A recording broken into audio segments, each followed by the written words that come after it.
You wake before dawn on a morning in late January, 1978, and the air in your bedroom feels different. Heavier somehow, charged with a peculiar stillness that settles against your skin like a held breath.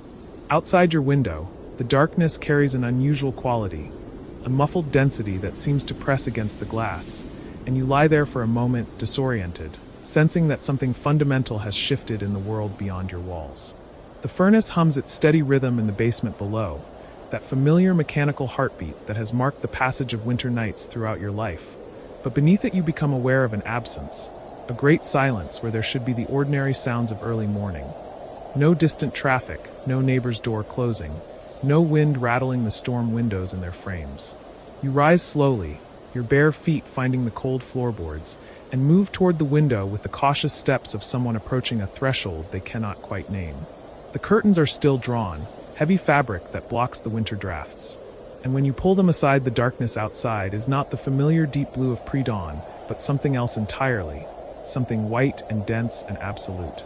For a moment your mind struggles to make sense of what you're seeing, this wall of nothing pressed against the glass, and then understanding arrives with a quiet shock. Snow packed so tightly against the window that no light penetrates, no shapes emerge, only this blank whiteness that seems to exist independent of earth or sky. You move through your house touching familiar objects as though to confirm their continued existence. The banister smooth beneath your palm, the light switch clicking uselessly up and down, the kitchen faucet releasing its thin stream of water with a sputter that suggests the pipes are only barely holding against the cold.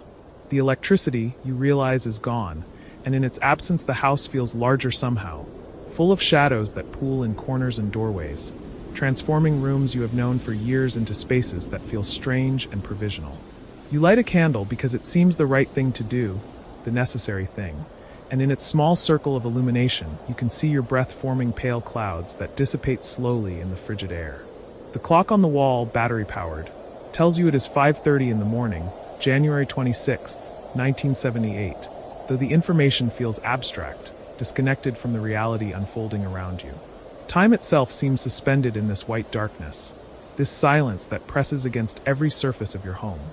You think of the weather forecast you heard yesterday evening, the casual mention of a winter storm moving in from the west, the kind of routine warning that comes dozens of times each winter here in the Midwest. In this place where January means cold and snow means inconvenience but rarely catastrophe. Nothing in those measured tones prepared you for this, for the sense that the world outside has been erased, replaced by something vast and indifferent and utterly transforming. You find yourself drawn back to the windows, moving from room to room, and at the back of the house you discover that the kitchen window, which faces south, offers a small gap at the top where you can see out into the strange dawn that is beginning to break. What you see makes your breath catch. Snow falling so thickly that the air itself seems solid, a moving wall of white that descends without pause or variation, and beyond it, barely visible, the shapes of familiar things rendered foreign. The garage reduced to a hunched white mound, the fence posts transformed into a line of ghostly markers. The elm tree in your backyard bent under a burden of snow so heavy that its branches bow nearly to the ground. The beauty of it strikes you first, the way beauty often does in moments of extremity, before understanding or fear can take hold. The world has been simplified, reduced to white and gray and the deep blue shadows that gather in protected corners, and there is something almost peaceful in this reduction, this stripping away of detail and color and complexity. But beneath the beauty lies something else, something you can feel even through the insulated walls of your house. A cold so profound it seems less a temperature than a presence, an entity that presses against every barrier humans have erected against the winter, testing every seal, finding every crack, patient and inexorable and utterly without mercy. You think of the people you know scattered across this city, across this region that spans from the Great Lakes to the Atlantic, and you wonder how many of them are standing as you are now, at their windows, watching the same transformation unfold. Your neighbor Mrs. Henderson, who lives alone in the small house next door, her children grown and gone to warmer places. The young family 3 houses down, with their 2 small children, who play in the yard on milder days. The elderly couple across the street, Mr. and Mrs. Kowalski, who have lived through more winters than you can count, who remember storms from decades past, who carry in their memories the muscle knowledge of survival that your generation has begun to forget. The candle flame wavers in a draft you cannot feel, and you realize that the cold is seeping in despite the furnace's efforts. Despite the storm windows and weather stripping, and all the small preparations that seemed adequate yesterday, but feel laughably insufficient now. You pull a blanket around your shoulders and settle into a chair near the window, watching as the morning light strengthens incrementally, revealing not clarity but only different shades of white, different textures of snow. The fine powder that swirls in visible currents of wind, the heavier flakes that fall straight down, the accumulated drifts that climb the sides of houses and cars and anything vertical enough to catch them. Time passes in a way that feels both slow and unmeasured, marked not by clocks but by the gradual accumulation of snow, the incremental deepening of the silence that surrounds you. You find yourself thinking of other winters, other storms, the blizzard of '67 that closed schools for 3 days, the ice storm of '73 that brought down power lines across the county, the deep freeze of '76 that froze the river solid for weeks.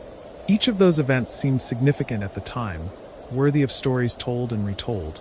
But you sense already that this is different, that what is happening outside your window carries a weight that will press itself into memory with a permanence that transcends ordinary weather, ordinary winters. The radio, battery-powered, crackles to life when you remember to turn it on, and through waves of static you catch fragments of emergency broadcasts. Voices tight with urgency speaking of road closures and stranded motorists and wind speeds that make the falling snow not a descent, but a horizontal assault.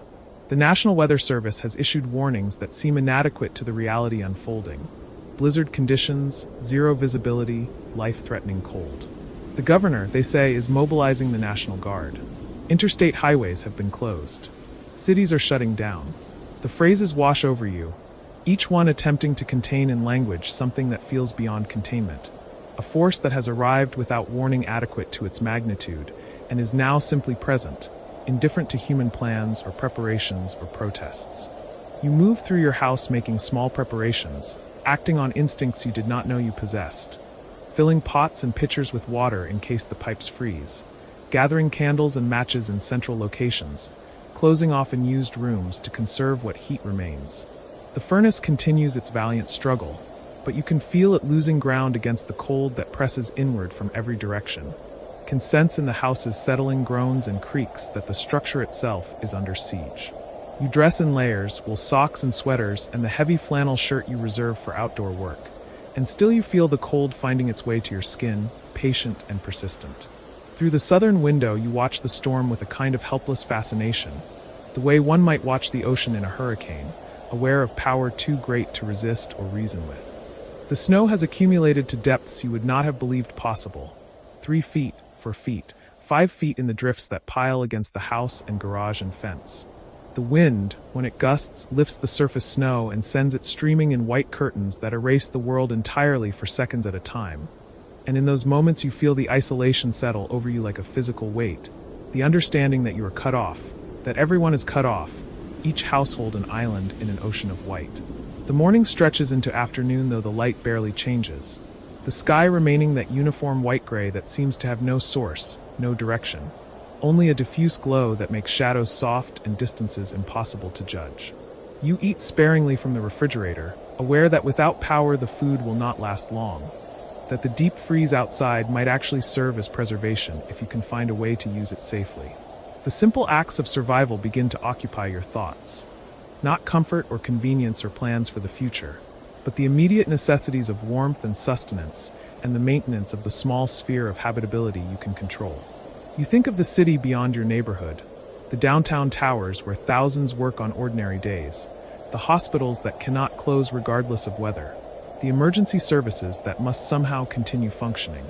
You think of the farmers in the countryside, their livestock vulnerable to this cold, their barns and outbuildings tested by wind and snow.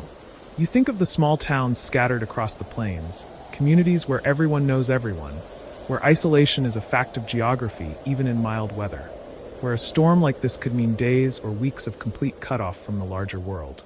The phone, when you lift the receiver, is dead, another connection severed, and the silence that greets you feels profound, a reminder that the networks of communication you take for granted are fragile things, dependent on infrastructure that exists exposed to the elements, vulnerable to exactly this kind of assault. You are alone now in a way that feels absolute, thrown back on your own resources in a manner that would have been familiar to your grandparents, to their grandparents, to all the generations who lived before the assumption of constant connection, constant access, constant rescue became embedded in the American consciousness. Yet there is something in this isolation that feels almost clarifying, a stripping away of the unnecessary that reveals what remains when all the noise and distraction and busyness of modern life falls silent. You sit by the window as the short winter afternoon fades toward early evening, watching the storm continue its relentless work, and you find your mind settling into a stillness that matches the white world outside. Thoughts arise and pass without urgency. Memories of other winters, of childhood days when snow meant joy and possibility rather than danger, of the way the world feels newborn after a storm, clean and simplified and full of light. The temperature inside the house continues its slow decline, and you pile more blankets on the chair, creating a nest of warmth that you emerge from only when necessity demands. The candles burn down slowly, marking time in a way that feels ancient and right, their small flames a reminder that light and heat are fundamentally the same thing, that what you are defending against is not merely cold but darkness, not merely weather but the indifferent forces of a universe that cares nothing for human comfort or survival. As night falls, though the transition is subtle, a deepening of gray into black, you become aware of how quiet your mind has become, how the usual chatter of worry and planning and regret has faded into something simpler, more immediate. You are here, now, in this moment, with this storm raging outside and this small sphere of warmth and light within, and there is nothing to do but endure, to witness, to wait for whatever comes next with as much grace and preparation as you can muster.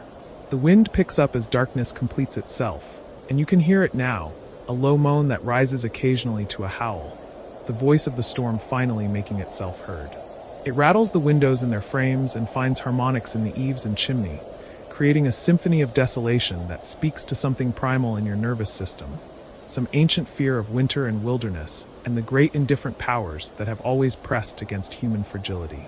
But inside your house, in your nest of blankets with your candles burning steady, you find that the fear is manageable, even companionable, a reminder of your own smallness that somehow does not diminish but rather clarifies your humanity. You sleep eventually, there in your chair by the window, wrapped in warmth you have gathered and defended, and your dreams are of snow falling endlessly, of white horizons that extend forever, of a world made new and strange and beautiful in its terrible simplicity. And when you wake in the deepest hours of night, the storm is still raging, the snow still falling, the wind still singing its lonely song, and you understand with a clarity that feels like revelation that this is only the beginning, that the great storm of 1978 has only just arrived, and that the days to come will demand everything you have, every resource, every bit of strength, every reserve of will and hope and determination, just to see the other side of this white catastrophe that has descended upon the heart of America like a judgment, like a test, like a reminder of all the things humans have tried to forget about the world they live in and the powers that still govern it, indifferent to progress or planning, or the comfortable assumption that nature has been tamed, conquered, made safe for ordinary life to proceed uninterrupted. The candle burns low, and you light another from its flame, maintaining the small continuity of light, and you settle back into your vigil, watching through the window as the snow continues its endless falling, as the world you knew yesterday disappears beneath layers of white, as the familiar becomes strange and the solid becomes uncertain, and the only truth that remains is this: the storm is here, vast and powerful and utterly indifferent, and you, like millions of others across this frozen landscape, must find a way to endure until it passes, carrying with you whatever warmth you can create, whatever light you can maintain, whatever hope you can sustain through the long white hours of trial that stretch ahead into an uncertain future. You wake on the morning of January 24th, and the world outside your window looks exactly as it did yesterday. Snow piled high against the fence posts, the sky a uniform gray, the air so cold it seems to hum with its own silent frequency. You have lived through hard winters before. You have seen drifts that reached the eaves of barns, felt wind that cut through wool and leather as though they were paper. But something in the quality of this morning feels different, though you cannot yet say what it is. You stand at the kitchen window with your hands wrapped around a mug of coffee, the steam rising in delicate spirals that disappear into the cooler air of the room. The radiator clanks and hisses in the corner, doing its best against the cold that presses against every wall, every pane of glass. Outside, the maple tree in your yard stands skeletal and still, its branches glazed with ice that catches what little light filters through the clouds. There is no wind yet. The stillness feels almost conspiratorial, as though the atmosphere itself is holding its breath. You are not alone in this moment of uneasy calm. Across the Midwest and stretching into the Northeast, millions of people are waking to the same gray morning, the same sense of something waiting just beyond the edge of perception. In Ohio, a farmer checks his livestock and notes the strange pressure in his temples, the way the animals seem restless in their stalls. In Michigan, a schoolteacher listens to the radio while she eats her breakfast, hearing the forecasters speak in careful, measured tones about a storm system moving in from the west. In Massachusetts, a dockworker looks out over the Atlantic and sees the waves building in long, dark swells, their crests blown back by winds that are just beginning to gather strength. The forecasters have been tracking this system for days. Two separate storm fronts, one pushing up from the Gulf of Mexico, warm and moisture-laden, the other descending from the Canadian Arctic, bitter and relentless. Meteorologists have watched these systems on their radar screens, plotting trajectories, calculating pressures, trying to predict where and how they will meet. The science is still young in 1978. Satellites are few, computer models rudimentary, the understanding of atmospheric dynamics more art than precision. But even with their limited tools, the forecasters know that when these two systems collide, something significant will happen. You do not know these technical details as you stand at your window. You know only what the radio tells you, what your body tells you, what the sky promises in its particular shade of gray. You have errands to run today, groceries to buy, perhaps a stop at the hardware store for rock salt if they have any left. The snow from previous storms still fills the grocery store parking lots, pushed into great mountains by plows, creating narrow canyons between the rows of cars. You have learned to navigate these temporary geographies, to judge distances and clearances, to keep a shovel in your trunk and a blanket behind the seat. The kitchen is warm, familiar. The coffee tastes the way it always does, slightly bitter, grounding. You consider your day, the tasks that need accomplishing, the rhythm of ordinary life continuing despite the cold, despite the snow that has already redefined the landscape for weeks. January in this part of the country is always difficult. Short days, long nights, the constant battle against ice and wind, and the cold that seeps into everything. But you have adapted, as people do. You layer your clothing, you check the weather, you plan your movements with care. By mid-morning you are dressed and ready to venture out. Heavy coat, insulated boots, gloves, a scarf wrapped twice around your neck. You step outside and the cold meets you immediately, a physical presence that makes your lungs tighten with the first breath. The temperature has dropped since dawn. The thermometer mounted by your back door reads 18 degrees, but the wind that has begun to rise makes it feel much colder. You walk carefully to your car, testing each step, aware of the ice hidden beneath the most recent dusting of snow. The car starts reluctantly, the engine turning over twice before catching, settling into a rough idle that will smooth out once everything warms. You sit behind the wheel, breath fogging the windshield, waiting for the defroster to clear your view. Through the frost-etched glass you can see the street, quiet and pale, a few other cars making their cautious way along the packed snow that covers the pavement. The city plows have done what they can, but there is only so much capacity, so many trucks, so many hours in a day. Residential streets like yours are low priority. You have learned to drive on snow the way you learned to drive on rain or dry asphalt, adjusting speed, increasing following distance, anticipating the loss of traction that can come without warning. The grocery store parking lot is a maze of snow piles and narrow passages. You find a space near the back, park carefully, and make your way across the packed ice toward the entrance. Inside, the store feels overly warm, almost stifling after the cold outside. You unzip your coat and feel the sweat that has already begun to gather at your collar. Other shoppers move through the aisles with the same purposeful efficiency, their carts containing the staples of winter provisioning: bread, milk, canned goods, batteries. There is no panic here, no rush, just the steady accumulation of supplies that has become routine after weeks of difficult weather. You notice as you shop that certain shelves are less full than usual. The bread selection is sparse, mostly the varieties no one prefers. The milk cooler has gaps. You take what you need, adding a few extra items without consciously deciding to do so. An extra can of soup, another box of pasta, a package of candles though you already have some at home. Some instinct guides these choices, some barely conscious recognition that it might be wise to have a little more on hand, just in case. At the checkout, the cashier makes small talk about the weather. She is a woman in her 50s with tired eyes and capable hands that move efficiently across the scanner. She mentions that her daughter is visiting from downstate and might have trouble getting home if the roads get worse. You nod, offer some neutral pleasantry, pay for your groceries, and make your way back out into the cold. The wind has picked up noticeably in the short time you were inside.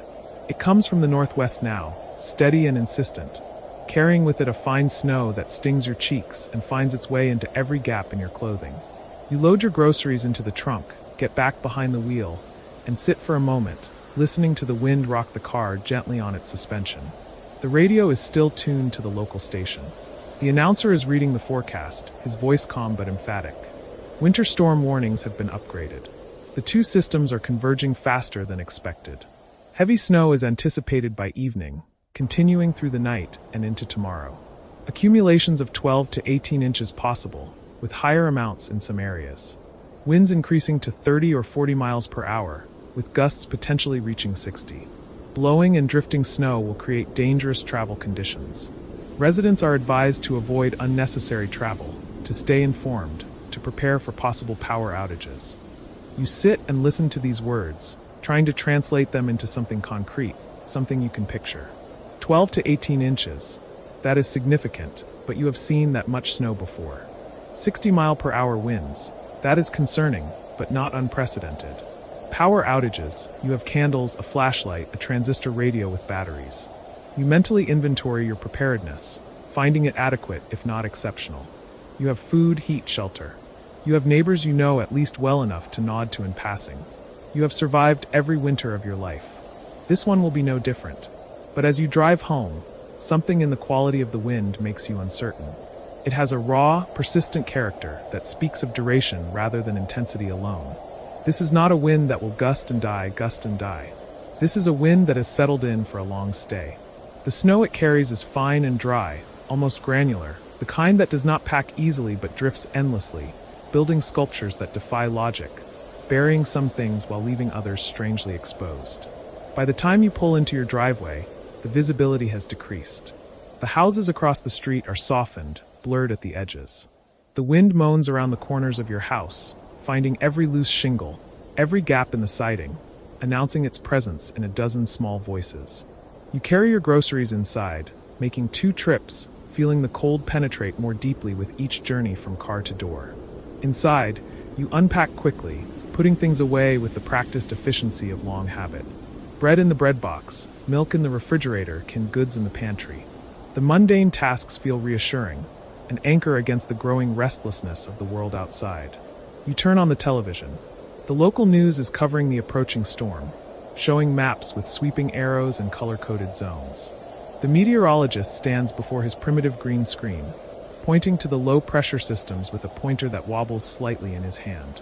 He speaks about millibars and frontal boundaries, about lake effect enhancement and atmospheric rivers. You understand perhaps a quarter of what he says, but the gist is clear. This will be a significant storm, possibly the worst of an already difficult winter.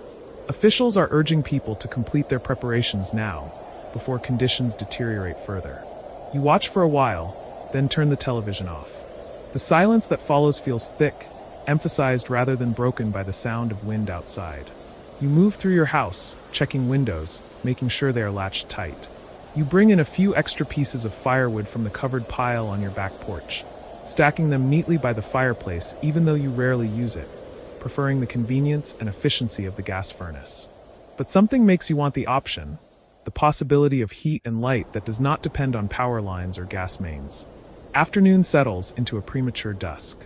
The snow is falling in earnest now, no longer the fine, wind-driven powder of earlier, but larger flakes that accumulate with visible speed. You stand at your window again and watch the maple tree disappear, its dark branches becoming suggestions, sketches in white on white. The street is empty. The world is narrowing, contracting to the space you can see, the warmth you can feel, the walls that surround you. You make yourself an early dinner, something simple and hot, soup from a can, bread and butter, a cup of tea. You eat slowly, listening to the wind, which has become a constant presence, a low roar punctuated by sharper gusts that rattle the windows in their frames. The house creaks and settles around you, making sounds you have heard 1,000 times, but which seem more noticeable now, more significant. You wash your dishes, dry them, put them away. You are aware of performing these tasks with extra care, as though establishing order in your immediate environment might somehow influence the chaos building outside. Evening comes, and with it a deepening of the storm's intensity. The wind is no longer simply blowing. It is howling, screaming, a physical force that seems to shake the foundations of the house. Snow drives against the windows in waves, creating patterns that form and dissolve and form again. You turn on lights throughout the house, wanting brightness, wanting to push back against the darkness that feels heavier than usual, more oppressive. The electricity hums through the wires in the walls, reliable for now, but you are aware of its fragility, aware that somewhere out in the storm, power lines are swaying, ice is accumulating, tree branches are bending under impossible weight. You try to read, but concentration is difficult. Your attention keeps drifting to the windows, to the sounds of the storm, to the small changes in the quality of the wind's voice. You turn on the radio again. The programming has been interrupted. All the stations are carrying the same information. The storm is exceeding expectations, intensifying faster than forecast, covering a larger area. Reports are coming in from across the region. In Cleveland, the snow is falling at rates of 2 inches per hour. In Detroit, winds have already reached 50 miles per hour. In Chicago, the temperature is dropping rapidly, heading toward zero. In Boston, coastal flooding is adding to the difficulties, waves breaching seawalls, water filling streets. The announcer reads these reports in a steady voice, professional and calm, but you can hear the underlying concern, the awareness that this is not routine, not ordinary. He urges listeners to stay indoors, to check on neighbors if possible, to conserve heat and power, to avoid using telephones except for emergencies, so that lines remain open for critical calls. He mentions that emergency services are becoming overwhelmed, that response times are increasing, that people need to be prepared to shelter in place for an extended period. You sit in your living room and absorb this information, trying to fit it into your understanding of how the world works. Storms come and go. They are inconvenient, sometimes dangerous, but they pass. Life resumes. But something about the quality of this storm, the way it has intensified so rapidly, the geographic scope of its impact, makes you wonder if your usual framework is adequate. You think about the groceries you bought this morning, grateful now for the extra items you added to your cart. You think about your neighbors, the elderly couple 2 doors down, the single mother with 3 children across the street, the young man who just moved in last month and whom you have barely spoken to. You wonder if they are prepared, if they are safe, if they are listening to the same reports and feeling the same growing unease. The hours pass slowly. You move from room to room, unable to settle, checking windows, adjusting the thermostat, listening to the furnace cycle on and off, reassuring yourself with its reliable warmth. The snow continues to fall, and the wind continues to drive it, and the drifts outside begin to take on fantastic shapes. Smooth curves against the side of your car, deep hollows in the lee of the fence, a wave-like crest building against your front door. You watch these drifts grow, aware that they are transforming your familiar landscape into something alien, something that operates by different rules. Near midnight, the power flickers. The lights dim, surge bright, dim again, then stabilize. Your heart rate increases slightly, a small jolt of adrenaline preparing you for the possibility of darkness. But the lights remain on. The furnace continues to hum. You release a breath you did not realize you were holding. But the warning is clear. The power grid is under strain. Somewhere out in the storm, something is failing or about to fail. You gather your flashlight and candles, your transistor radio, placing them on the kitchen table where you can find them easily in the dark. You consider trying to sleep, but sleep feels impossible. The storm is too loud, too present. Instead, you sit at your kitchen table with a blanket wrapped around your shoulders, listening to the radio, which has become your link to the larger world beyond your walls. The reports continue to come in, each one adding to the picture of a region under siege. In Ohio, the governor has declared a state of emergency. The Ohio National Guard has been activated. In Indiana, major highways are closed. In Michigan, Detroit Metropolitan Airport has shut down. In Massachusetts, the governor has declared a state of emergency and is requesting federal assistance. The storm has brought together the Midwest and the Northeast in a shared experience of isolation and struggle. You hear these place names and try to imagine the people there, the millions of individuals sitting in houses like yours, listening to radios like yours, watching snow pile against windows like yours. There is something both comforting and unsettling in this shared experience. Comforting because you are not alone, unsettling because the scale of the event is so vast, affecting so many lives simultaneously. You are one small point of consciousness in a massive system, connected to countless others by invisible threads of weather and consequence. The wind reaches a new intensity around 1 in the morning, a sustained roar that makes the house vibrate. You feel it in your feet, in your chest, a low-frequency thrumming that seems to resonate with your own heartbeat. The windows rattle constantly now, not in discrete gusts but in a continuous shaking that makes you wonder about their structural integrity, about whether glass and wood and caulking are sufficient against this assault. You move away from the windows, positioning yourself in the interior hallway, the blanket still wrapped around you, the flashlight in your hand though the lights are still on. Time becomes strange. Minutes stretch and compress. You find yourself thinking about other storms, other winters, reaching back through your memory for comparisons, for context. You remember the blizzard of '72, which seemed terrible at the time but which now, in retrospect, seems almost quaint. You remember childhood winters, playing in snow that seemed mountainous but which was probably only a few feet deep, building forts and tunnels, the cold something to be played in rather than feared. You remember stories your parents told about the winter of '48, the one they called the worst of their lives, when they were young and struggling, and the cold was not an adventure but a genuine threat to survival. And now you are living through your own worst winter, the one you will remember and speak about in years to come, the one that will mark time, dividing experience into before and after. The thought carries weight, a sense of bearing witness to something significant, something that will be recorded and remembered, that will become part of the collective history of this place and its people. The radio announcer's voice cuts through your reverie. He is reading a bulletin. The storm has intensified beyond all predictions. Winds are now sustained at 40 to 50 miles per hour, with gusts exceeding 70. Snowfall rates have reached 3 inches per hour in some locations. Drifts are 10 to 15 feet deep in places. Visibility is 0. Travel is impossible. Multiple communities are completely cut off. Power outages are widespread and spreading. Telephone lines are down. Emergency services cannot respond to calls. People are urged to stay where they are, to wait, to endure. You sit in your hallway and let these words wash over you. The storm has become more than weather. It has become an event, a force, something with its own terrible integrity. It is happening now all around you, to you, through you. The wind howls and the snow falls and the cold presses in, and the darkness waits just on the other side of your fragile electric lights. And you sit wrapped in your blanket, one small human consciousness holding its ground against the winter's vast indifference, waiting to see what the morning will bring, if morning comes at all.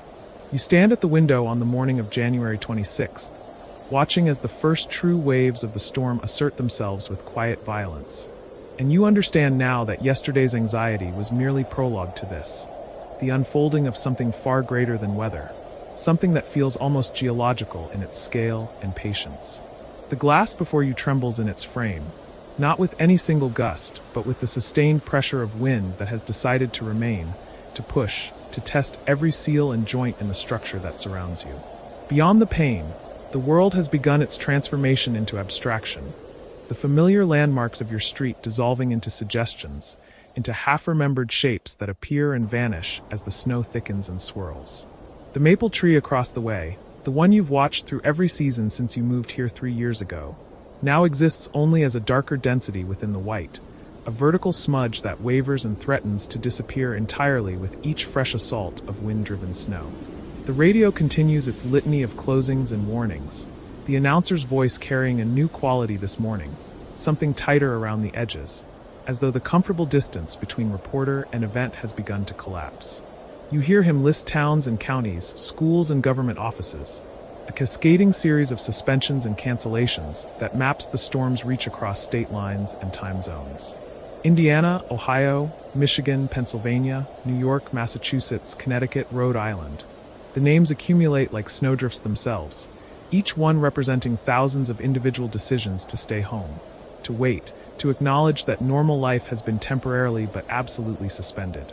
The announcer mentions wind speeds approaching 60 miles per hour in some locations, temperatures plunging toward 0 even as the snow continues, a combination that transforms what might have been merely inconvenient into something genuinely dangerous, something that demands respect and caution, and a kind of humility before natural forces that care nothing for human schedules or intentions.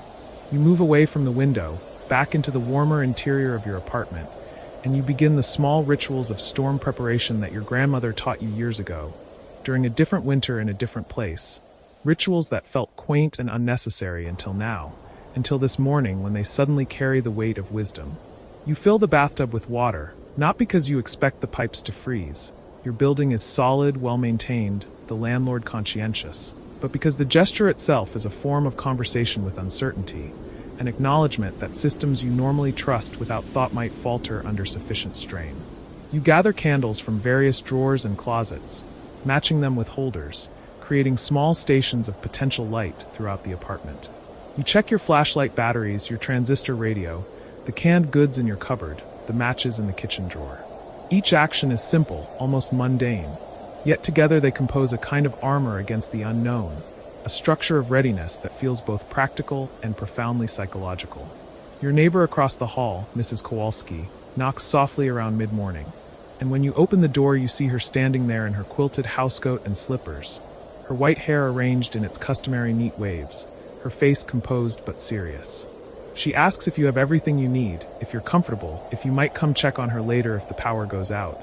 And in this exchange you recognize the particular choreography of community that emerges during crisis, the way isolation transforms into connection, the way people who normally exchange only pleasant nods in the hallway suddenly become vital to one another's sense of security.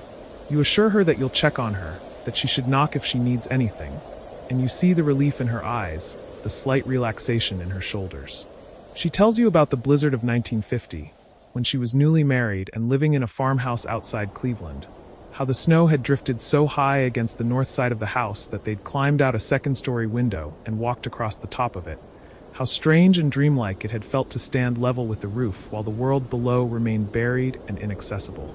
Her voice carries both wonder and warning as she speaks, and you understand that she's offering you this memory as a kind of gift, a way of saying that extraordinary things happen, that the familiar world can transform completely, and yet people endure, people remember, people eventually walk out into the changed landscape and continue their lives. By noon, the storm has intensified beyond what the forecast suggested, or perhaps you simply didn't fully comprehend what the forecasts were trying to convey. The way language sometimes fails to communicate the physical reality of wind and snow and cold working in concert to remake the landscape. You stand at your window again, and you cannot see the street below, cannot distinguish where pavement ends and sidewalk begins, cannot identify individual cars in the parking area. Only vague mounds of white that might be vehicles, or might be sculpted drifts, shapeless and accumulating. The snow falls not in the gentle vertical descent of typical storms, but in horizontal sheets, in white curtains that billow and snap, driven by wind that seems to come from multiple directions simultaneously, creating vortices and eddies that spin columns of snow into brief tornadoes before dispersing them back into the general chaos. The sound of it penetrates even your closed windows, a constant low roar punctuated by sharper gusts that rattle the glass and make the building creak and settle. And you find yourself thinking of ocean storms you've read about, the way sailors describe walls of water and wind that humble the largest ships, that reduce human ambition to insignificance. The power flickers twice during the early afternoon, brief interruptions that make your lights dim and your refrigerator stutter into silence before humming back to life. And each time your heart responds with a small surge of adrenaline, a primal alertness that reminds you how thoroughly you depend on systems you cannot control or repair yourself. You imagine the power lines outside, strung between their poles, coated now in ice and battered by wind, the weight and force gradually testing every connection, every insulator, every span of wire. You think of the repair crews who would normally respond to outages, and you wonder whether anyone could safely work in conditions like these, whether some problems must simply be endured until the storm passes, whether there are limits to human ability to maintain infrastructure in the face of determined weather. The radio mentions that some areas have already lost power, entire neighborhoods in Cleveland and Buffalo going dark, and you hear in the announcer's voice a carefulness around these facts, an awareness that for those affected this is not merely inconvenience, but potentially serious threat, depending on their heat sources and preparations and individual vulnerabilities. You eat lunch standing in your kitchen, looking out the small window above the sink toward what should be the parking lot and the street beyond, but is now only white chaos. And you think about all the people across the region doing approximately the same thing at this moment, standing in their kitchens or living rooms, watching the storm, eating simple meals from their pantries, caught in this strange suspension of normal time.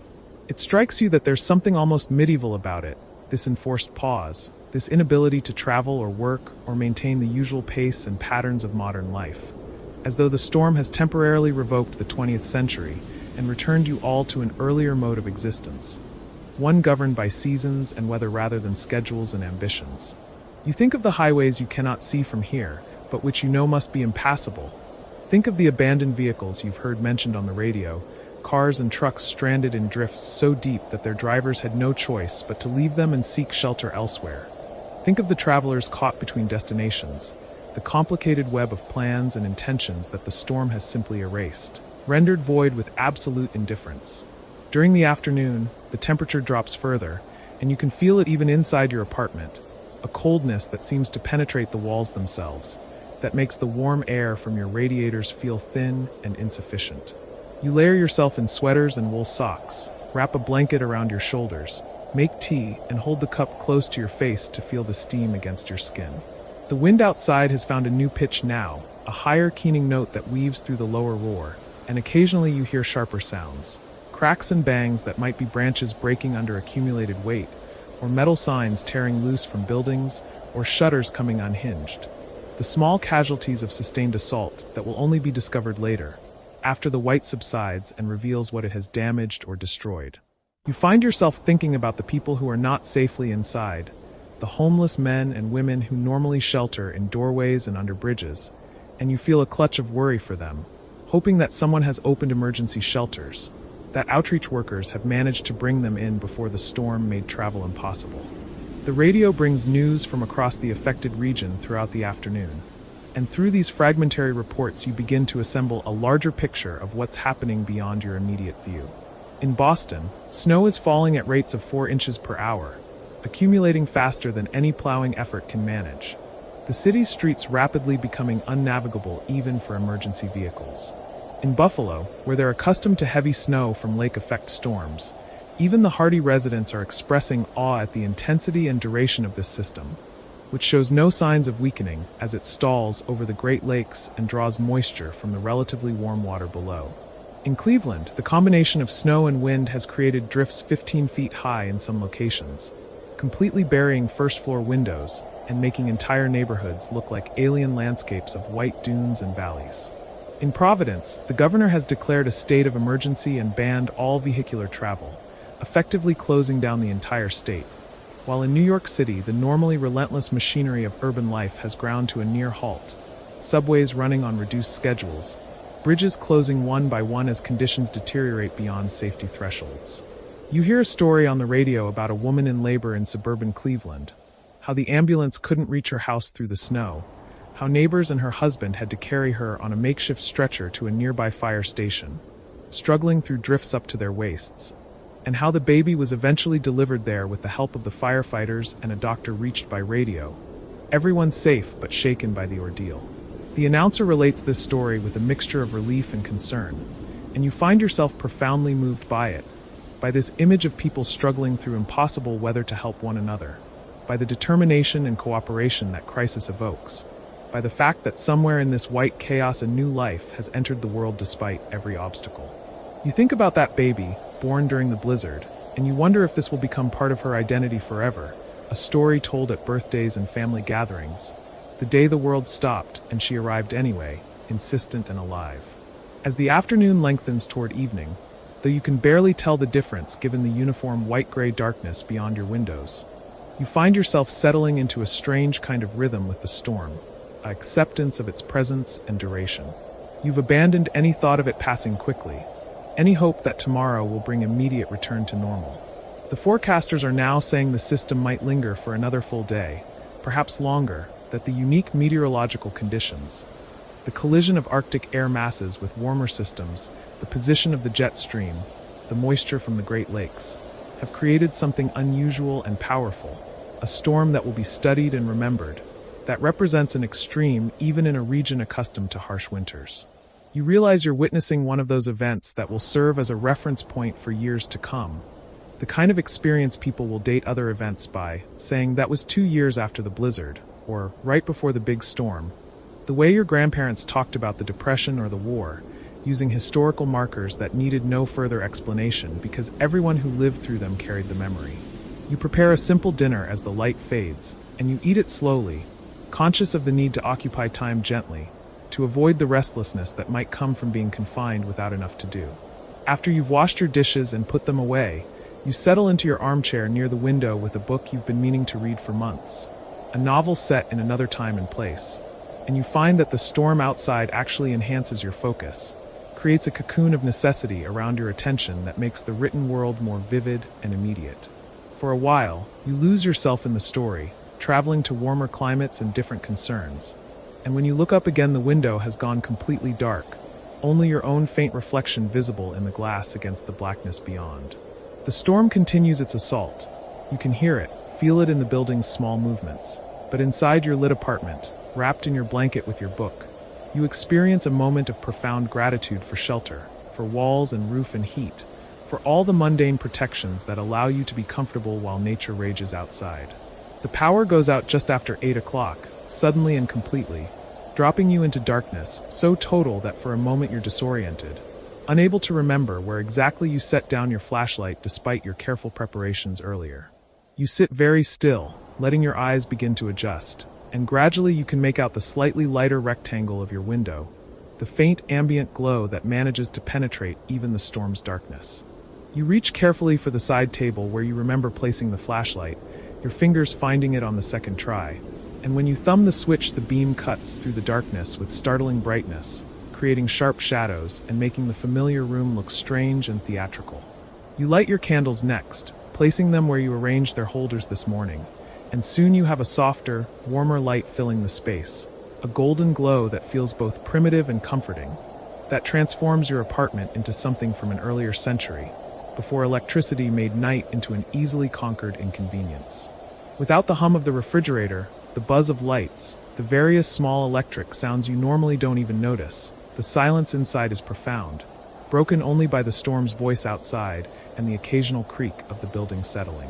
You find yourself acutely aware of sound in a new way, listening to the storm with fuller attention now that no mechanical noises compete with it. You can distinguish different types of wind, the steady pressure of sustained gusts, the sharper whistling through narrow gaps, the occasional deep hums when a particularly strong surge hits a large surface. You can hear snow pelting against your window, a constant soft static like radio interference. You hear the building itself responding to the cold and wind, its materials contracting and flexing, the small protests of wood and metal and concrete under stress. In the apartment above, you hear your upstairs neighbor walking across the floor, and the sound is louder than usual, more present, and you realize how much the ambient electrical noise of modern life usually obscures, how much oral information you normally filter out without knowing it.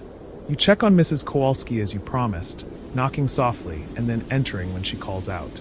She's sitting in her living room surrounded by candles of her own, wearing 2 sweaters and with a heavy Afghan across her lap, and she looks perfectly composed, even serene, as though this interruption of power is something she expected and prepared for long ago. She offers you tea from her thermos. She filled it before the power went out, anticipating this. And you sit with her for a while, talking quietly about inconsequential things, avoiding the topic of the storm except in the most general, undramatic terms. She tells you about her late husband, how he used to read to her by lamplight on winter evenings when they lived on the farm, before they moved into the city, and her voice carries such warmth and longing that you feel privileged to witness it, to be trusted with this glimpse into her interior landscape. When you finally return to your own apartment, you feel less alone, more connected to the building and its other inhabitants, aware of the invisible web of care and attention that exists between neighbors during times like these. The temperature in your apartment begins to drop noticeably as the evening progresses, the radiators cooling as the boiler can't run without electricity, and you layer on more clothing, gather more blankets, create a nest in your armchair positioned away from the windows where the cold seems to gather and radiate inward. You estimate it's probably already in the 50s inside, maybe cooler near the windows, and you think about how quickly comfort can erode, how dependent your warmth is on systems that require constant energy input. You're not uncomfortable yet, not truly cold, but you can feel the trajectory, can imagine how the temperature will continue to fall through the night if the power doesn't return. And you understand how quickly this could become serious for vulnerable people, the elderly and the very young, those with health conditions or inadequate clothing or poor insulation in their homes. The radio, now running on batteries, mentions that emergency shelters have been opened in schools and community centers throughout the region, though many people can't reach them through the impassable streets. And you hear advice about staying in one room, closing off the rest of the house to conserve heat, about safe use of fireplaces and wood stoves, about the dangers of using grills or generators indoors where carbon monoxide can accumulate. You wake in your chair sometime deep in the night, uncertain what roused you, and the candles have burned down to guttering stubs that create wild shadows on the walls. The storm sounds different now, less frenzied perhaps, or maybe just exhausted from its own intensity, though it clearly hasn't stopped. You rise stiffly, the cold has settled into your muscles while you dozed, and you light fresh candles, check the windows to find them heavily iced on the inside, frost creating elaborate fern patterns in the corners where the cold has most thoroughly penetrated. You can't see anything outside except darkness and the faint suggestion of continuing snow in the small area illuminated by your candlelight reflecting off the glass. The building is quiet around you, everyone asleep or trying to sleep through the cold and noise, and you feel intensely aware of yourself as a small point of consciousness in a vast geography of storm. One person among millions riding out the same event, each in their own private space, yet all connected by shared circumstance. You bundle yourself more thoroughly and settle back into your chair, pulling blankets up to your chin, and you find yourself thinking about the larger context of this storm, about the meteorological forces that created it and the human systems struggling to respond. Somewhere out there in the darkness, power company workers are presumably staging equipment, preparing for the massive restoration effort that will be needed when conditions allow them to work safely. Somewhere, snowplow drivers are catching what sleep they can before another exhausting shift of trying to clear roads that fill again almost as fast as they're plowed. Somewhere, emergency workers, police, firefighters, paramedics, are dealing with medical crises and house fires and car accidents, struggling to reach people who need help through streets that have become obstacle courses of abandoned vehicles and impassable drifts. Somewhere, governors and mayors are making decisions about resource allocation, about where to send limited equipment and personnel, about how to communicate with populations that may not have power or working phones, about how to manage a crisis that affects entire states simultaneously and overwhelms normal response capabilities. The night passes slowly, measured in candles burned and periodic checks on the apartment's temperature, and occasional trips to the window to assess whether anything has changed outside, whether dawn is approaching, whether the snow shows any sign of diminishing. You sleep fitfully when you sleep at all, your body too cold for deep rest, your mind too alert to the unusual circumstances to fully relax. At some point you hear what might be a snow plow on a nearby street, the distinctive scraping rumble, but it passes and doesn't return, and you imagine it giving up, unable to make progress against accumulation rates that defeat even the best equipment. At another point you hear voices outside, and you peer carefully through the frost on your window to see flashlight beams moving in the darkness, figures struggling through the snow, people trying to reach somewhere, or perhaps just checking on neighbors. And you watch until they disappear from view, wondering what urgent need drove them out into such conditions.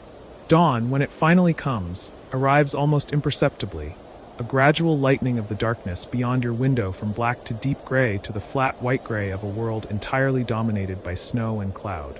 The storm continues, though perhaps with slightly less ferocity than yesterday, or perhaps you've simply become accustomed to its baseline intensity, and now only the strongest gusts register as remarkable.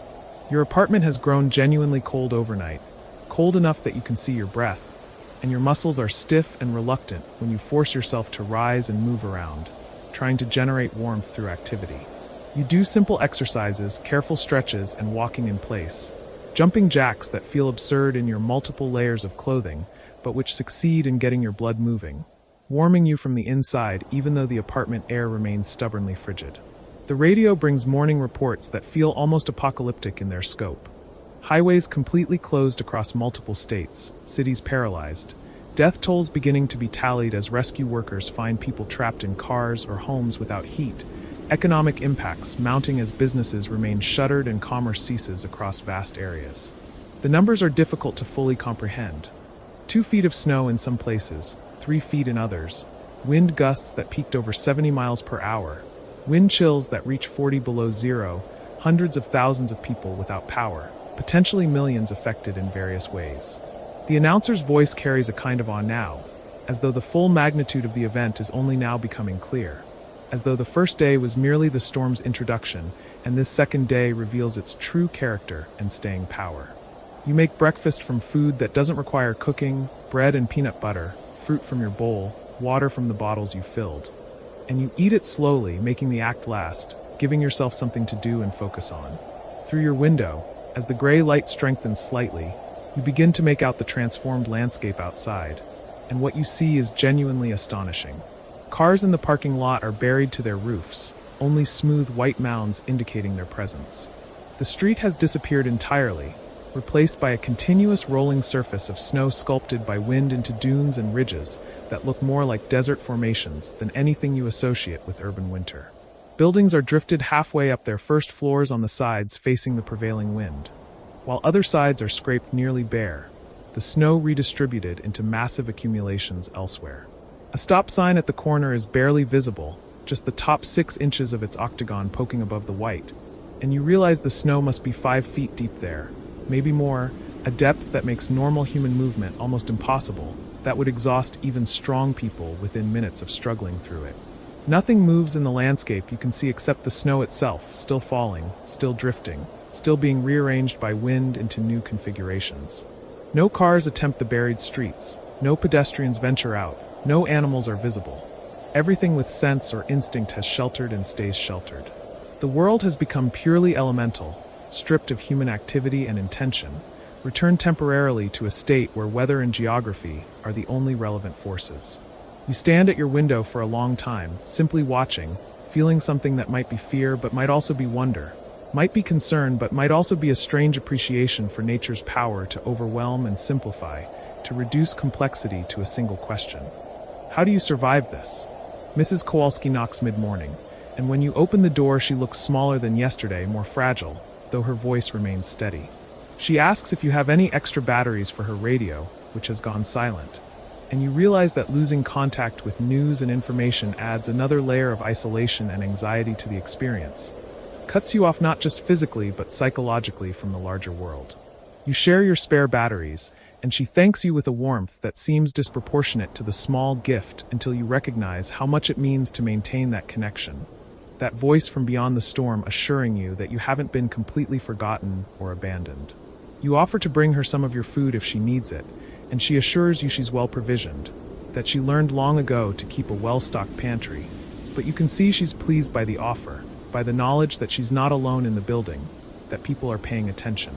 The day passes with agonizing slowness, each hour feeling longer than the last as you run out of easy ways to occupy yourself, and the cold continues to deepen in your apartment.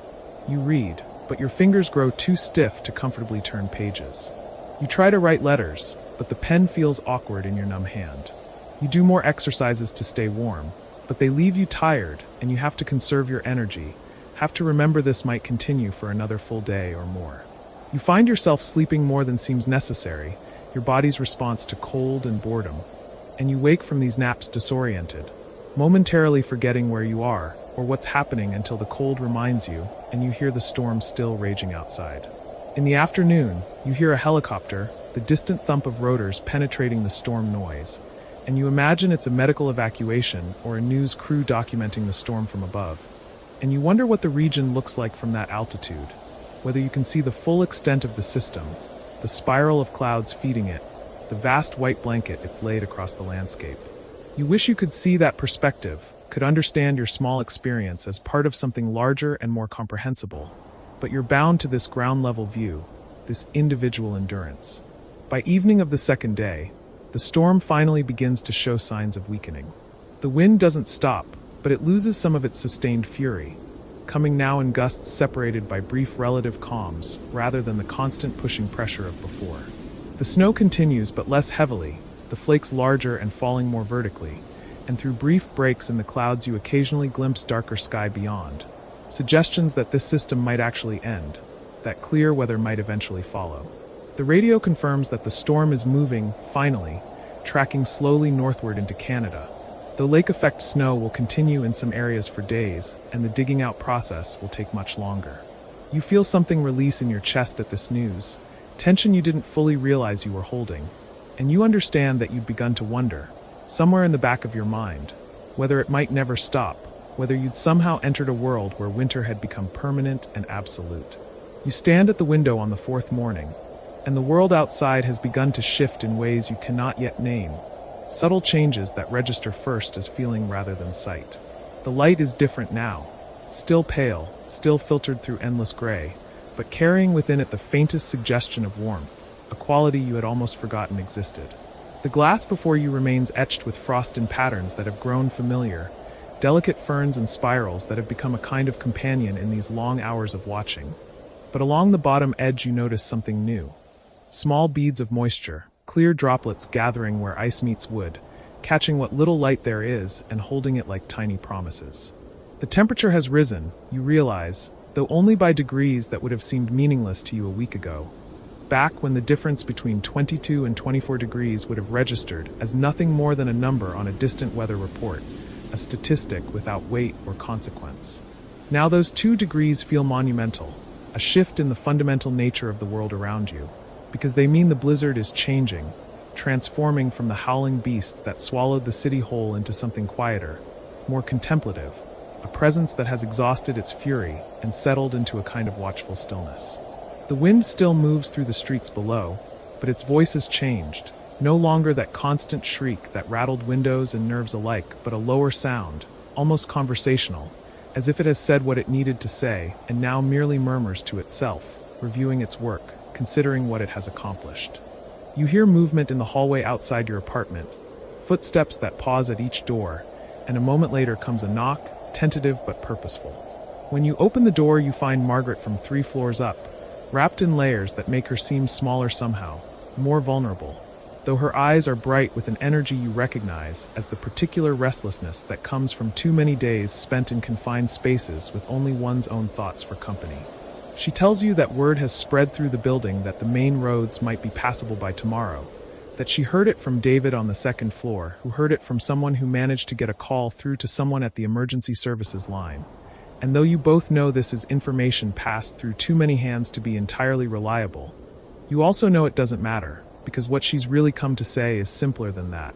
She needed to see another face, to speak words, aloud to another human being, to confirm that the world beyond her own 4 walls still exists and contains people who remember her name. You invite her in and make tea with the last of your supply, carefully rationing the hot water from the kettle because who knows when the next opportunity might come.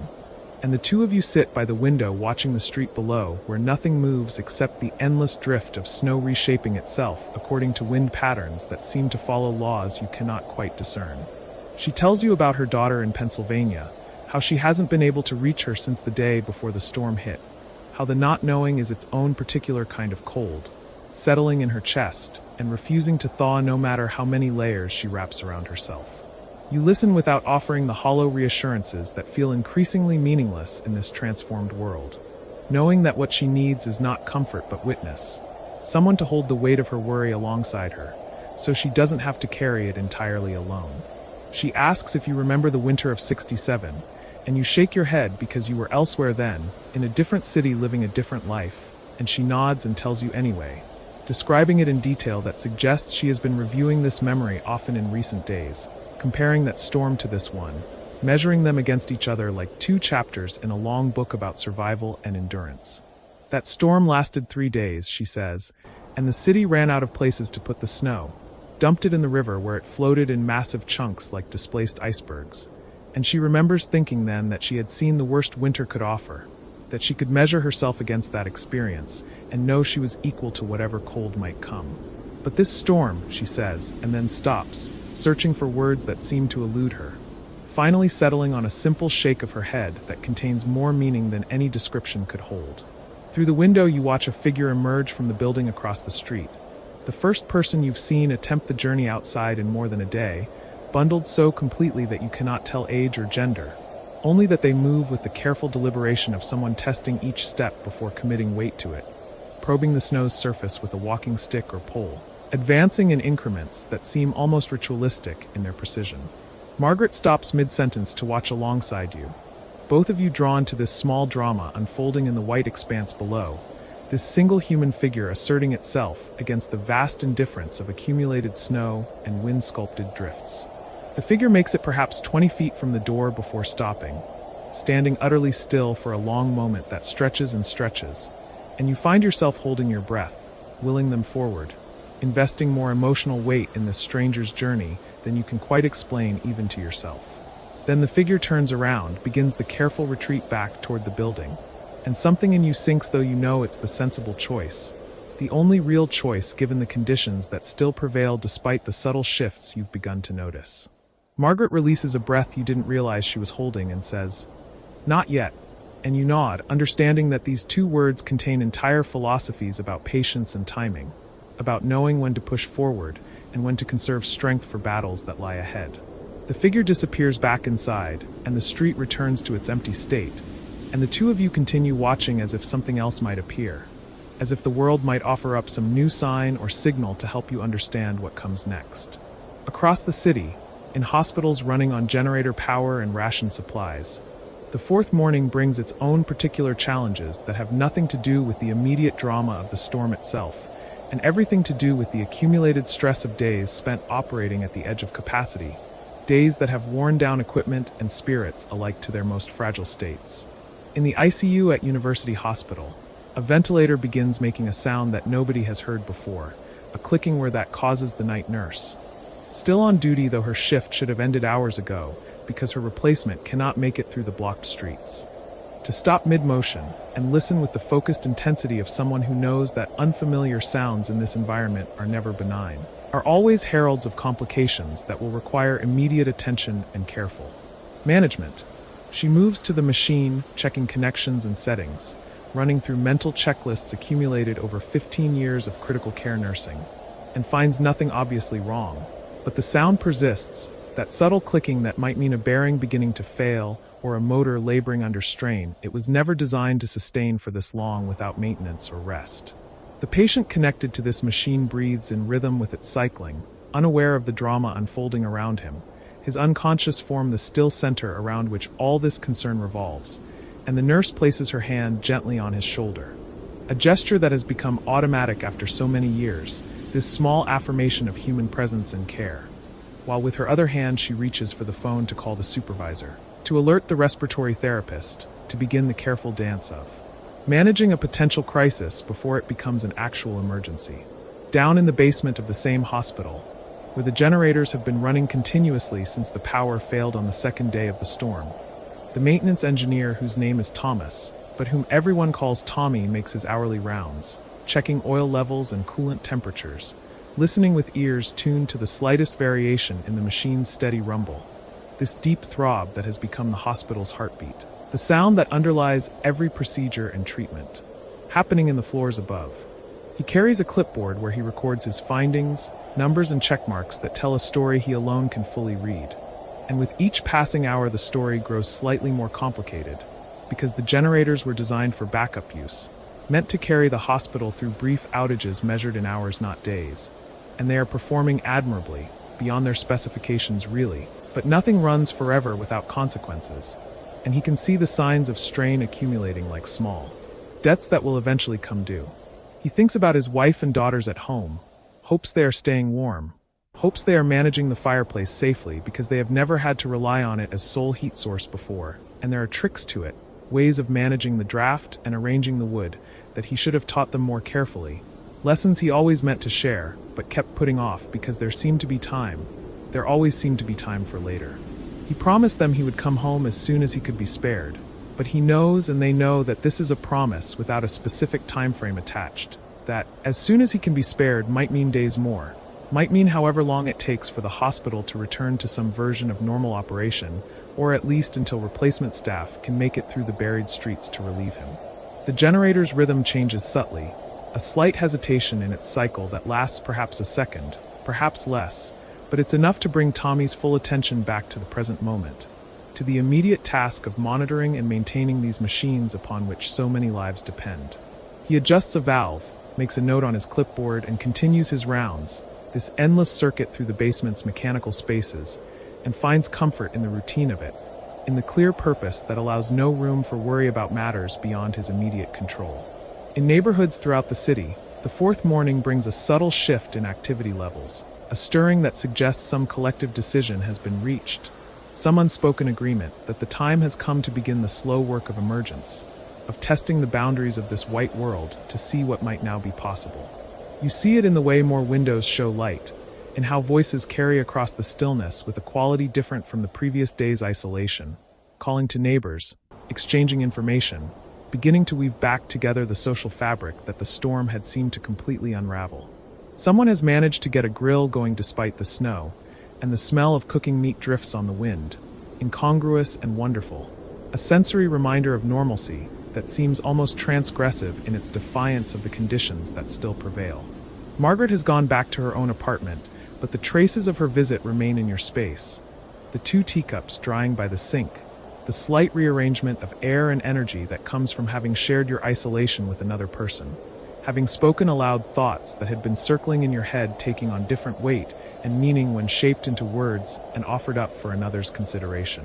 You find yourself less tired than you were, as if the conversation provided sustenance of a kind that food and water cannot, and you understand with new clarity that the human animal is not meant for solitude, that we are creatures of connection and commerce, that something vital in us withers when cut off too long from others of our kind.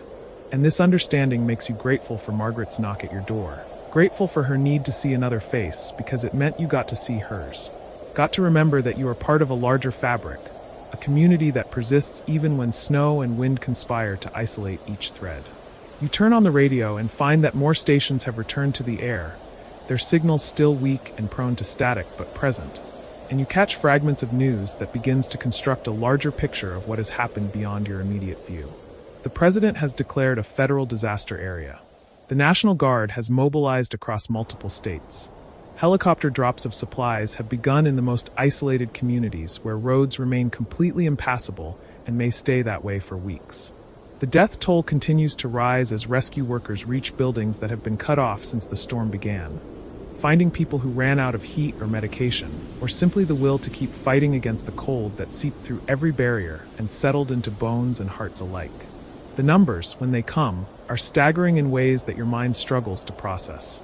Hundreds of thousands of vehicles abandoned on highways and city streets, buried so completely that some may not be recovered until spring's thaw reveals them like artifacts from some catastrophe of an earlier age.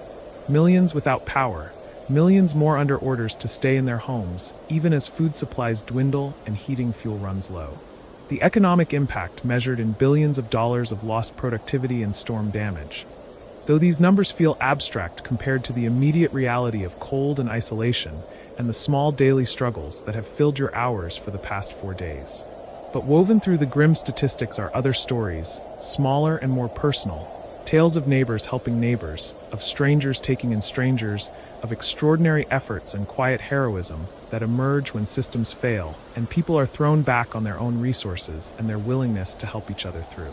A woman in Indiana who organized her apartment building into a mutual aid network, pooling food and fuel, and taking turns caring for the elderly residents on the upper floors.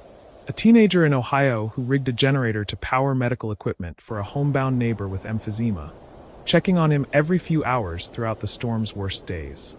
A group of truckers stranded on the interstate who shared their supplies with motorists trapped around them, organized shoveling parties to try to dig out the most desperate cases, kept people's spirits up with stories and songs that carried across the frozen highway like messages from a warmer world. These stories settle into you differently than the statistics do. Take root in soil that has been prepared by your own small experiences of community during these days of isolation, and you find yourself crying without quite knowing why, tears that seem to come from somewhere deep and long untapped, some well of feeling that the storm has somehow broken open. You let them come, make no effort to stop them, recognizing that they are part of the thaw happening inside, and just as subtle shifts in temperature are beginning the long process of thaw outside. And when they finally subside, you feel lighter, somehow cleaner, as if something that needed to be released has finally found its way out. Across the region, the fourth day brings the first real attempts at organized snow removal.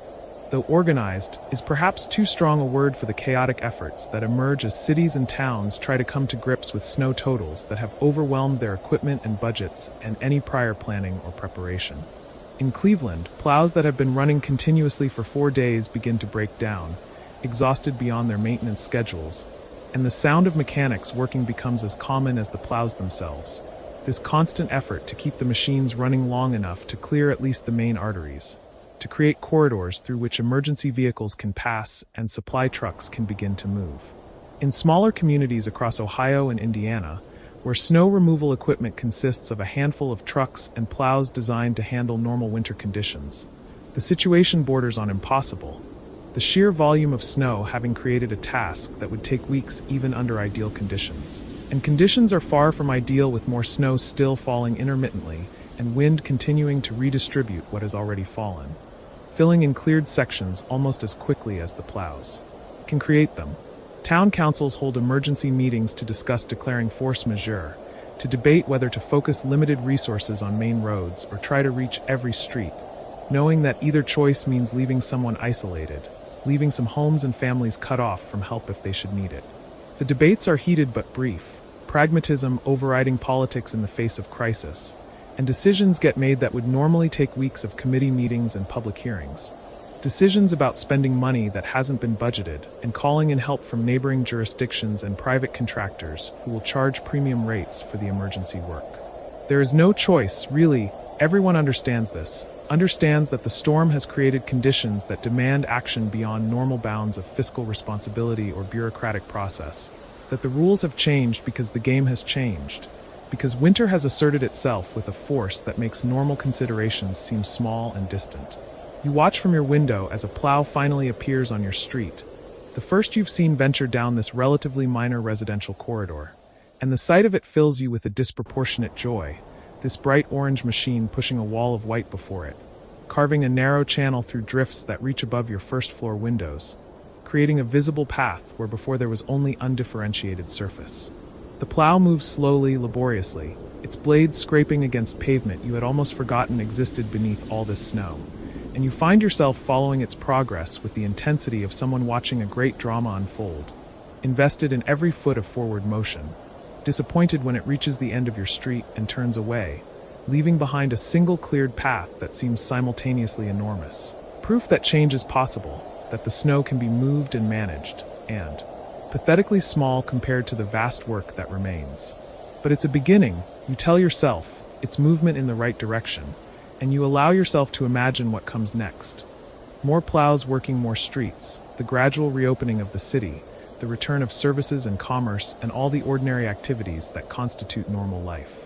The vision feels both near and impossibly distant, something you can picture clearly but cannot quite believe will actually come to pass, as if these 4 days of isolation and cold have stretched into their own separate reality that might simply continue indefinitely, a new permanent state of being rather than a temporary crisis with a definite end. In the hospitals and nursing homes, where the 4th day has brought no relief from the pressures and challenges of the previous 72 hours, staff members find themselves operating in a state that transcends ordinary fatigue, moving through their duties with a kind of automated precision that bypasses conscious thought, muscle memory, and professional training, carrying them through tasks their minds are too tired to actively direct. The night nurse in the ICU, having finally reached the respiratory therapist about the clicking ventilator, works with her to transfer the patient to a backup machine, the two of them moving through the process with practiced coordination that requires few words, their hands performing the necessary manipulations while their eyes stay locked on the patient's monitors, watching for any sign of distress or instability, ready to intervene at the first indication that something is going wrong. The transfer completes successfully, the patient's breathing continuing its steady rhythm without pause or complication, and the nurse allows herself a moment of relief so intense it nearly buckles her knees, the adrenaline that had been sustaining her suddenly draining away and leaving behind exhaustion so complete it feels like a physical weight pressing down on her shoulders and spine. The respiratory therapist sees it in her face and tells her to sit down, to take 5 minutes, and though she protests that there's too much to do, that she can't spare the time, she finds herself sinking into the chair anyway, accepting what her body has been trying to tell her for hours, that there are limits even to professional dedication, and that she has exceeded them. She closes her eyes for what she promises herself will be just a moment, just long enough to gather herself. And when she opens them again, 15 minutes have passed, and she lurches upright in panic, certain that something terrible must have happened during her lapse. But the ICU around her continues its usual controlled chaos, machines beeping and whooshing in their regular rhythms, other nurses moving between beds attending to their charges, and no one seems to have noticed or cared about her brief disappearance into unintended sleep. The respiratory therapist catches her eye from across the unit and gives her a small nod that contains understanding and permission both, acknowledgement that they are all operating beyond normal parameters, that allowances must be made, that perfect vigilance is impossible when perfect vigilance is demanded continuously for days on end. The nurse returns to her rounds with fresh eyes, checking each patient, adjusting medication drips, documenting changes in condition, performing all the small tasks that constitute the constant work of keeping people alive when their bodies have forgotten how or never learned or suffered injury or disease that compromised their ability to sustain themselves. She thinks about the storm outside, about the city buried in white, and it seems somehow appropriate that her world has contracted to these walls and these machines and these patients who depend on her continued functioning, that the external conditions mirror the internal ones, both demanding a kind of persistence beyond normal capacity, both asking people to find reserves they didn't know they had or had perhaps known once but forgotten in easier times. Across the city in a nursing home near the eastern edge of town, where the fourth day has brought a slight warming that is nonetheless not enough to fully restore heat to all sections of the building, staff members have moved most residents into the communal areas where space heaters supplement the building's struggling heating system, creating zones of relative warmth where people can gather and take comfort in proximity and shared experience. The residents, many of them old enough to remember winters before central heating and modern insulation, before the assumption that indoor spaces would remain at constant comfortable temperatures regardless of the weather outside, adapt to the situation with equanimity that surprises the younger staff members, sharing blankets and telling stories about earlier times when winter was simply something you endured, when cold was expected and managed rather than eliminated. One woman, 93 years old and sharp as broken glass despite her body's frailty, holds court from her wheelchair, describing the winter of 2018, not personally remembered but passed down to her through her grandmother's stories. The year of so much snow that houses disappeared completely and people tunneled from building to building like miners working underground seams, emerging only when absolutely necessary into a world transformed into something alien and hostile, beautiful, and terrible in equal measure. She speaks with the practiced rhythm of someone who has told this story many times, who knows exactly where to pause for effect and when to drop her voice to draw listeners in closer, and the younger people around her, residents and staff both, listen with a focused attention usually reserved for rare entertainments, grateful for the distraction, for the way the story makes their current situation seem both more significant and more manageable, part of a longer pattern of human endurance and adaptation. When she finishes, another resident offers his own story, and then another, and the afternoon passes in this way, an oral history project born of necessity, and the nursing home's recreation director, who has been scrambling for ways to keep people occupied and spirits up during the long hours of enforced indoor living, makes mental notes about preserving these stories somehow, recording them if power and equipment allow, because she recognizes that she is witnessing something rare and valuable. The living memory of times that might otherwise be lost, passed down through these voices that carry the weight of nearly a century of winters, of storms weathered and survived and turned into stories that themselves provide warmth. You find yourself growing restless as the afternoon light, such as it is, filtered through clouds that have thinned but not dispersed, begins its early winter fade toward evening. The apartment that has been your whole world for 4 days feels suddenly constraining in ways it hadn't before, the walls too close, the air too stale despite your periodic cracking of windows to let in fresh cold. And you understand that something has shifted in you, some balance point between safety and confinement has tipped. And you need to be outside, need to test yourself against the white world that has held you captive, need to prove that you can move through it rather than merely endure it from behind glass. You dress in layers, every warm thing you own pulled on until you are padded and bulky and barely able to move your arms freely. And you know you look ridiculous, but vanity is a luxury for different times, for worlds where fashion matters more than survival. Your boots go on last, the same boots that carried you home through the beginning of the storm days ago. and you take a moment to marvel at how distant that journey seems now, how completely the intervening time has separated who you were then from who you have become. This person shaped by isolation and cold, and the strange, intimate knowledge of your own neighborhood that has come from watching it for hours upon hours from your window perch. The building's front door resists when you push it, snow piled against it from the outside forming a barrier that requires your full weight before it yields enough for you to squeeze through. And then you are out, standing in the small cleared space of the stoop, while snow rises in massive drifts on either side, and the cold hits you like a physical force, stealing your breath and making your eyes water immediately.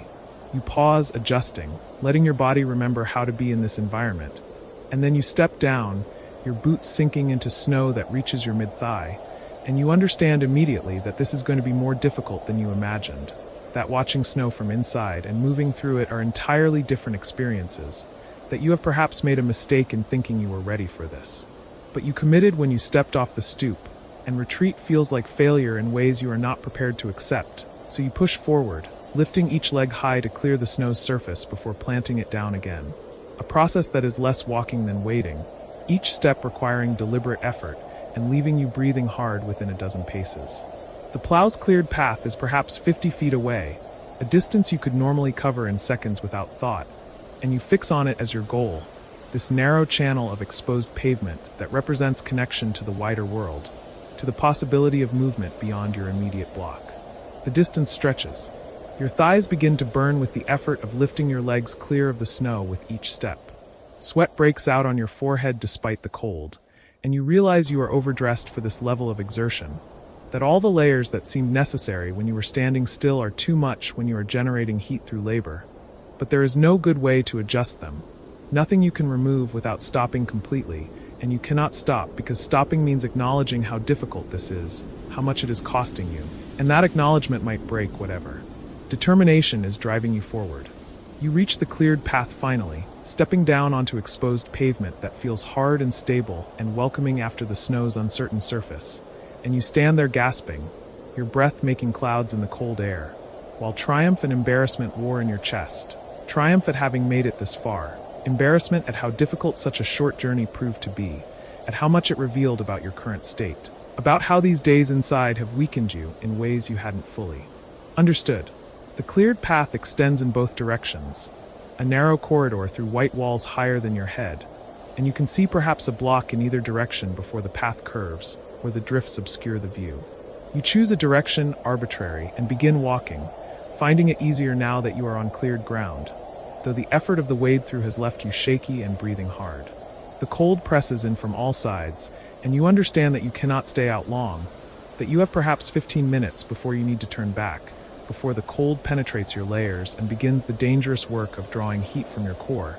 But 15 minutes feels like enough, feels like abundance after so many days of confinement. And you walk with something approaching joy despite the difficulty, despite the cold, because you are moving through the world under your own power. Because the snow has not defeated you, because you are still capable of agency and choice and action. Other figures appear in the distance, moving through the cleared path like you, and as you draw closer you exchange nods and small waves, acknowledgements passing between survivors of shared ordeal, people who understand without words what the last 4 days have cost, what it means to be out here moving through this transformed landscape. No one stops to talk, the cold too intense for extended conversation, but there is communication nonetheless in the briefest eye contact, in the way bodies tilt slightly toward each other in passing, small gestures that affirm connection and shared humanity, that say we are here, we made it through, we are not alone. You reach a cross street where the plow has not yet passed and the intersection remains buried. A vast expanse of white that has erased all signs of curbs and lanes and the normal boundaries that define urban space, returning this corner to something almost natural, a field or meadow transplanted into the city's heart. Someone has tried to cross it earlier, their tracks visible as deep troughs that wander uncertainly toward the far side, and you consider attempting it yourself, extending your journey to the next cleared road, but recognize the hubris in this thought. Recognize that you are already pushing your limits, and that discretion might be the wiser choice.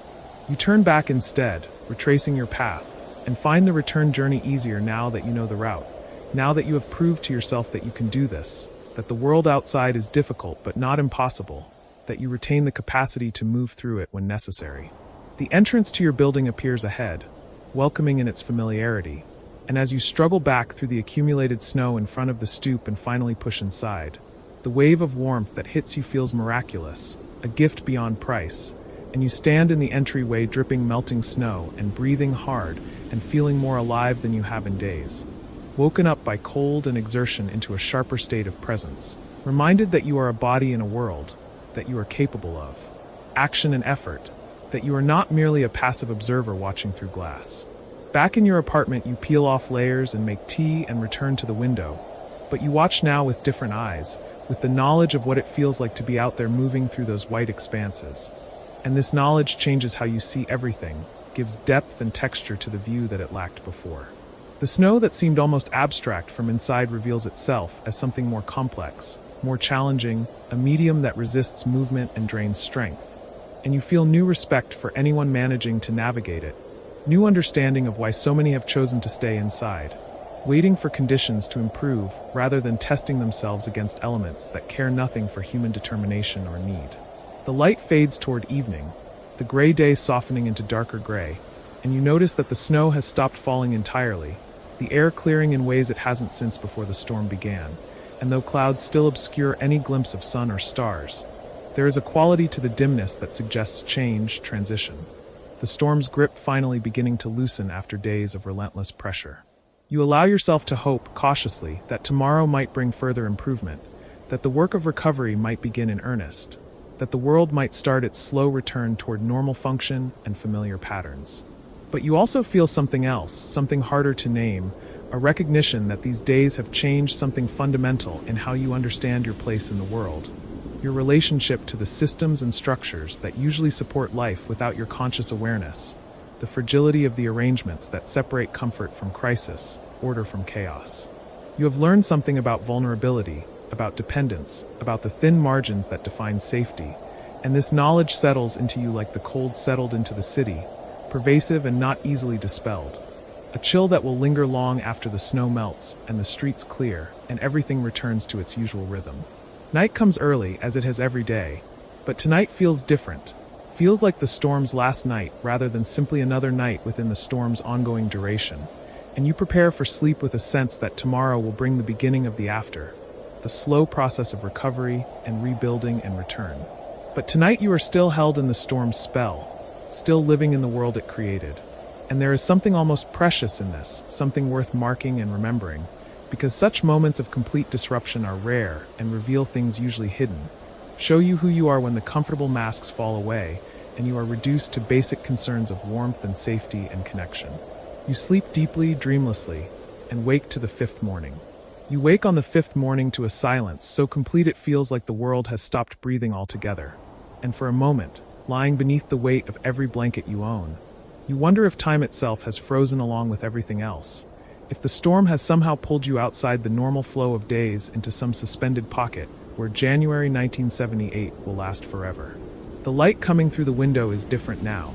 No longer the furious white-gray of driven snow, but something softer, almost hesitant, the pale gold of winter sun filtering through air that has finally, mercifully, gone still.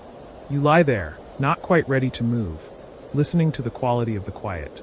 It's the kind of silence that comes after great noise, after days of wind howling like something alive and hungry, after the constant percussion of snow against glass, and the grinding roar of plows that never seem to make any progress against the endless accumulation. This silence feels earned, somehow, like a reprieve granted after long trial. You can hear the house settling around you, the small creaks and sighs of wood expanding slightly as the temperature begins, infinitesimally, to rise. You can hear your own breathing, steady and calm. You cannot hear the wind. When you finally push yourself upright, the cold air hits your face with that familiar shock. But even the cold feels less aggressive now, less like an invasion and more like simple fact. The bedroom window is still partially obscured by the drift that built up against it during the storm's peak. But through the clear portion at the top, you can see blue, actual blue, the color of sky you'd almost forgotten existed beneath all that swirling white. It's a pale, winter-washed blue, the color of ice shadows and distance, but it's undeniably there, a statement of clarity after days of opacity. You dress in layers, the routine so familiar now you barely think about it. Long underwear, thick socks, sweater over flannel, the motions of someone who has learned to live inside winter's requirements. The floorboards are cold beneath your feet despite the socks. The radiator clanks and hisses, doing its best, but the house holds cold in its corners the way old houses do. In the spaces between walls and beneath doorways, cold that settles and stays regardless of how high you turn the thermostat. Downstairs, the kitchen windows reveal what you suspected but hadn't quite let yourself believe. The storm is over. The world outside is still buried, still transformed into something barely recognizable.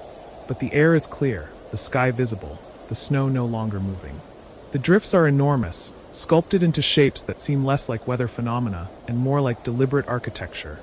Waves and ridges and hollows carved by wind into forms of strange beauty. Against the side of the house, snow has piled nearly to the eaves, a slope you could probably walk up to reach the roof if you were foolish enough to try. The cars in the driveway are still just suggestions beneath white mounds, abstract sculptures that might or might not be vehicles underneath. You make coffee with the careful gratitude of someone who knows this simple act is not guaranteed, who has spent enough hours worrying about power failures and frozen pipes to never quite take hot water and electricity for granted again. The coffee maker gurgles and hisses, filling the kitchen with warmth and the rich, familiar scent that means morning, means continuation, means normal life persisting despite everything. You wrap your hands around the mug and stand at the window, looking out at the transformed landscape, trying to reconcile what you see with what you remember from before the storm. The neighborhood is still silent in a way that feels unnatural. No cars moving, no school buses rumbling past, no distant sound of traffic from the main road. You can see smoke rising from a few chimneys, vertical lines of gray against the blue sky, evidence of other people also awake, also assessing, also trying to understand what comes next. A few houses down, you spot movement. Someone in a bright red coat stepping carefully off their porch into snow that comes up past their knees, testing the possibility of motion, of getting somewhere, anywhere. You think about the radio announcements from yesterday evening, the somber voices explaining that the interstate is still closed, that most roads remain impassable, that the National Guard has been mobilized, that people should continue to stay home unless there's an emergency. You think about the strange contradiction of being told to remain inside when the storm itself has already made going outside nearly impossible, as if the official instructions are just catching up to what the weather had already decided for everyone. But the storm is over. You can feel the difference not just in the visible sky, but in your own body, in the way your shoulders have begun to relax after days of unconscious tension, in the way you can think about tomorrow without that tight knot of anxiety about what the weather might bring. The snow is still there, more of it than you've ever seen in your life, but it's no longer coming. That distinction feels monumental. You finish your coffee and begin the process of preparation that you know will take most of the morning. Finding the shovel, locating the heavy gloves, layering on enough clothing to stay warm while exerting yourself, mentally mapping the strategy for where to dig first. The front door, obviously, though you're not entirely sure you'll be able to open it against whatever has drifted there. Then maybe a path to the driveway, though what good that will do when the street itself is impassable, you're not certain. But the human need to do something, to take some action after days of forced passivity, is overwhelming. You're pulling on your boots when you hear it. A sound so unexpected it takes you a moment to identify it. Knocking. Someone at your door. Not the wild banging of emergency, but a regular, patient knock, the sound of a neighbor calling. When you manage to wrestle the door open, it takes effort. The drift has indeed built up against it, and you have to push hard, shoving snow aside with the door's lower edge. You find Harold from 3 houses down standing on what must be your front step, though it's buried under 2 feet of snow. He's dressed like an Arctic explorer, face barely visible between hat and scarf, but you recognize his eyes, the distinctive way he stands with one shoulder slightly higher than the other. Checking on everyone, he says, his voice slightly muffled by the scarf. Making sure people have what they need. You doing okay in there? The simple kindness of it hits you unexpectedly hard. The fact that someone has waded through chest-high snow, house to house, just to make sure neighbors are safe. You nod, suddenly finding it difficult to speak around the thickness in your throat. I'm good, you manage. Food, power, heat. All good. You? Same, Harold says. Most everyone on the block seems okay. The Hendersons lost power yesterday, but it came back. Mrs. Chun has been baking bread. She sent me with some if you want. He holds up a cloth-wrapped bundle, and even through the cold you can smell yeast and warmth, the incomparable scent of fresh bread. You take it with thanks that feel inadequate to the gesture, to the simple fact of human connection maintained even when the world seems to have stopped functioning. Harold waves off your gratitude with a gloved hand. We're putting together a group to dig out the hydrants, he says. Fire department put out a call. They can't get to half of them with all this snow. Thinking we'll start this afternoon, work our way down the block. You interested? You say yes immediately, grateful for purpose, for community action, for the simple mathematics of shovels and shared effort. Harold nods, says he'll come by around 1, and then he's wading away toward the next house, leaving a trail through the snow that looks almost comically deep, like something from an old cartoon where characters tunnel through drifts. You close the door and stand in the entryway, holding the bread, feeling the warmth of it through the cloth. The bread Mrs. Chun made for her neighbors during the storm. The rounds Harold is making, checking on everyone. The plan to dig out hydrants together because the fire trucks can't get through. All the small ways people are taking care of each other, not because anyone told them to, but because that's what you do when the world becomes impossible. You eat a slice of the bread while it's still warm, standing in the kitchen, looking out at the blue sky and the buried world. The bread is dense and slightly sweet, perfect, the kind of thing that tastes like safety and home. You think about Mrs. Chen's oven running all day yesterday while the snow fell, producing loaf after loaf to distribute to neighbors. You think about the fuel she used, the flour, the care taken at a time when taking care seemed harder than usual. You think about gifts freely given. By noon, you've managed to dig out your front door and create a narrow path to the sidewalk, though the sidewalk itself remains buried under snow so deep the familiar landmarks of your street, mailboxes, curbs, the small hedge that marks the Johnsons' property line, are completely obscured. The digging is hard work, harder than you expected despite knowing it would be difficult. The snow is heavy and wet in the lower layers, dense with its own weight, and every shovelful feels like lifting something solid. Your back begins to ache. Your arms burn. Sweat gathers under your layers despite the cold. But there's satisfaction in it too, in the visible progress, in the clear path where before there was only white confusion. You can see other neighbors out now doing the same work, small figures in bright coats creating their own paths, their own assertions that humans live here, that this space is claimed and cared for despite what the weather has tried to do. Someone has a snowblower running. You can hear its distant roar, incongruously cheerful, mechanical progress in a landscape that has felt beyond mechanical solutions. At 1 o'clock, Harold returns with 6 others, all carrying shovels, all dressed in the practical bulk of people who know they'll be working in the cold for hours. You recognize most of them: Tom from the corner house, the Ramirez brothers, Susan who lives alone with her 3 cats, old Mr. Peterson who must be 75 if he's a day, but looks determined to do his part. There's a brief conference about strategy, about which hydrants to tackle first, about how to pace yourselves so no one gets too exhausted or too cold. And then you're all moving down the street together, a small crew of amateur snow removal, digging towards something that matters. The first hydrant is almost completely buried, visible only as a slight rise in the otherwise smooth expanse of white.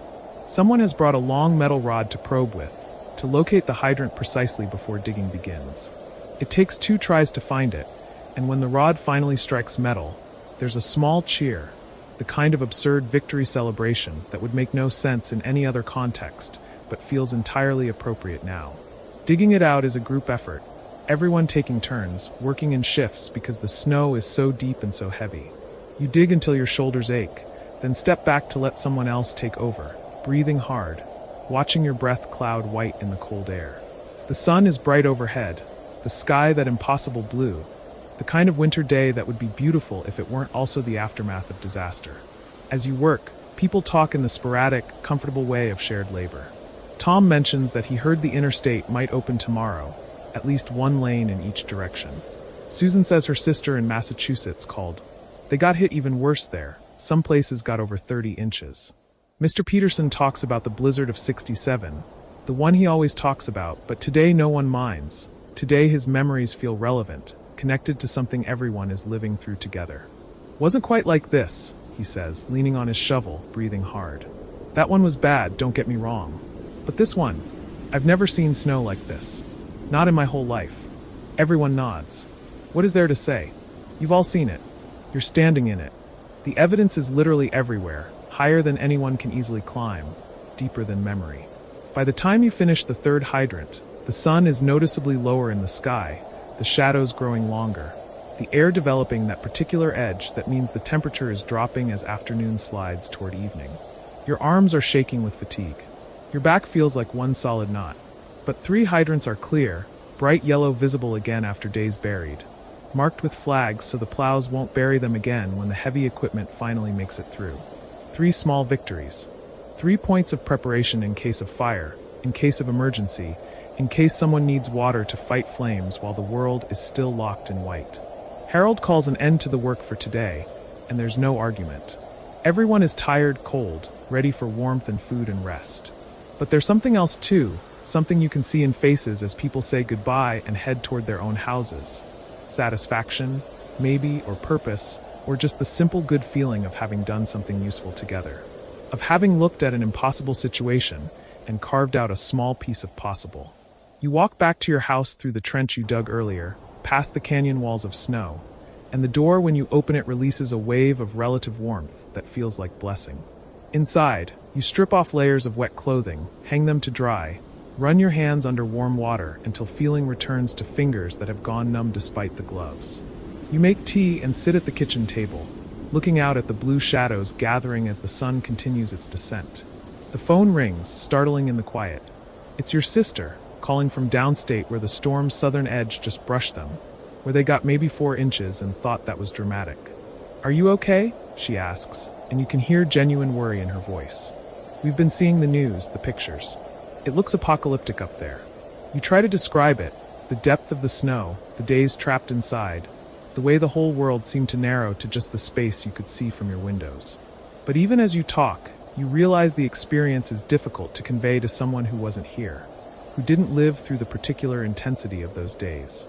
How do you explain the way time felt different, or the strange beauty of snow falling so thick you couldn't see across the street, or the quiet that settled after the wind finally stopped? "But you're okay," she says again, needing confirmation, and you assure her you are. Food in the pantry, power and heat, neighbors checking on each other. The danger has passed, you tell her. Now it's just a matter of digging out, of waiting for roads to clear, for the world to remember how to move again.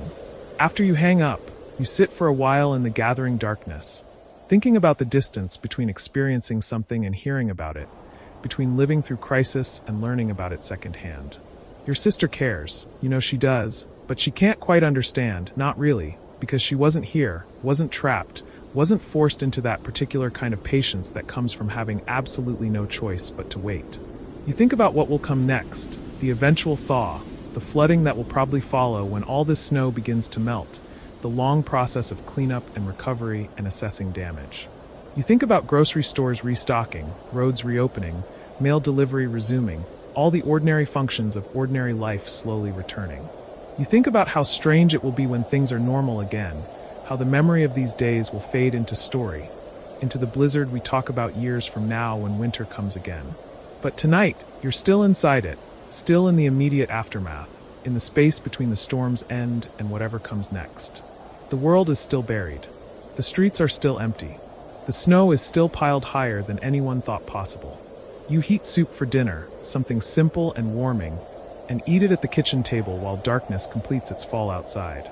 You can see lights in neighboring windows, small squares of yellow in the blue-black evening, evidence of other people also settling in for another night, another wait, another passage of hours until morning brings whatever morning will bring.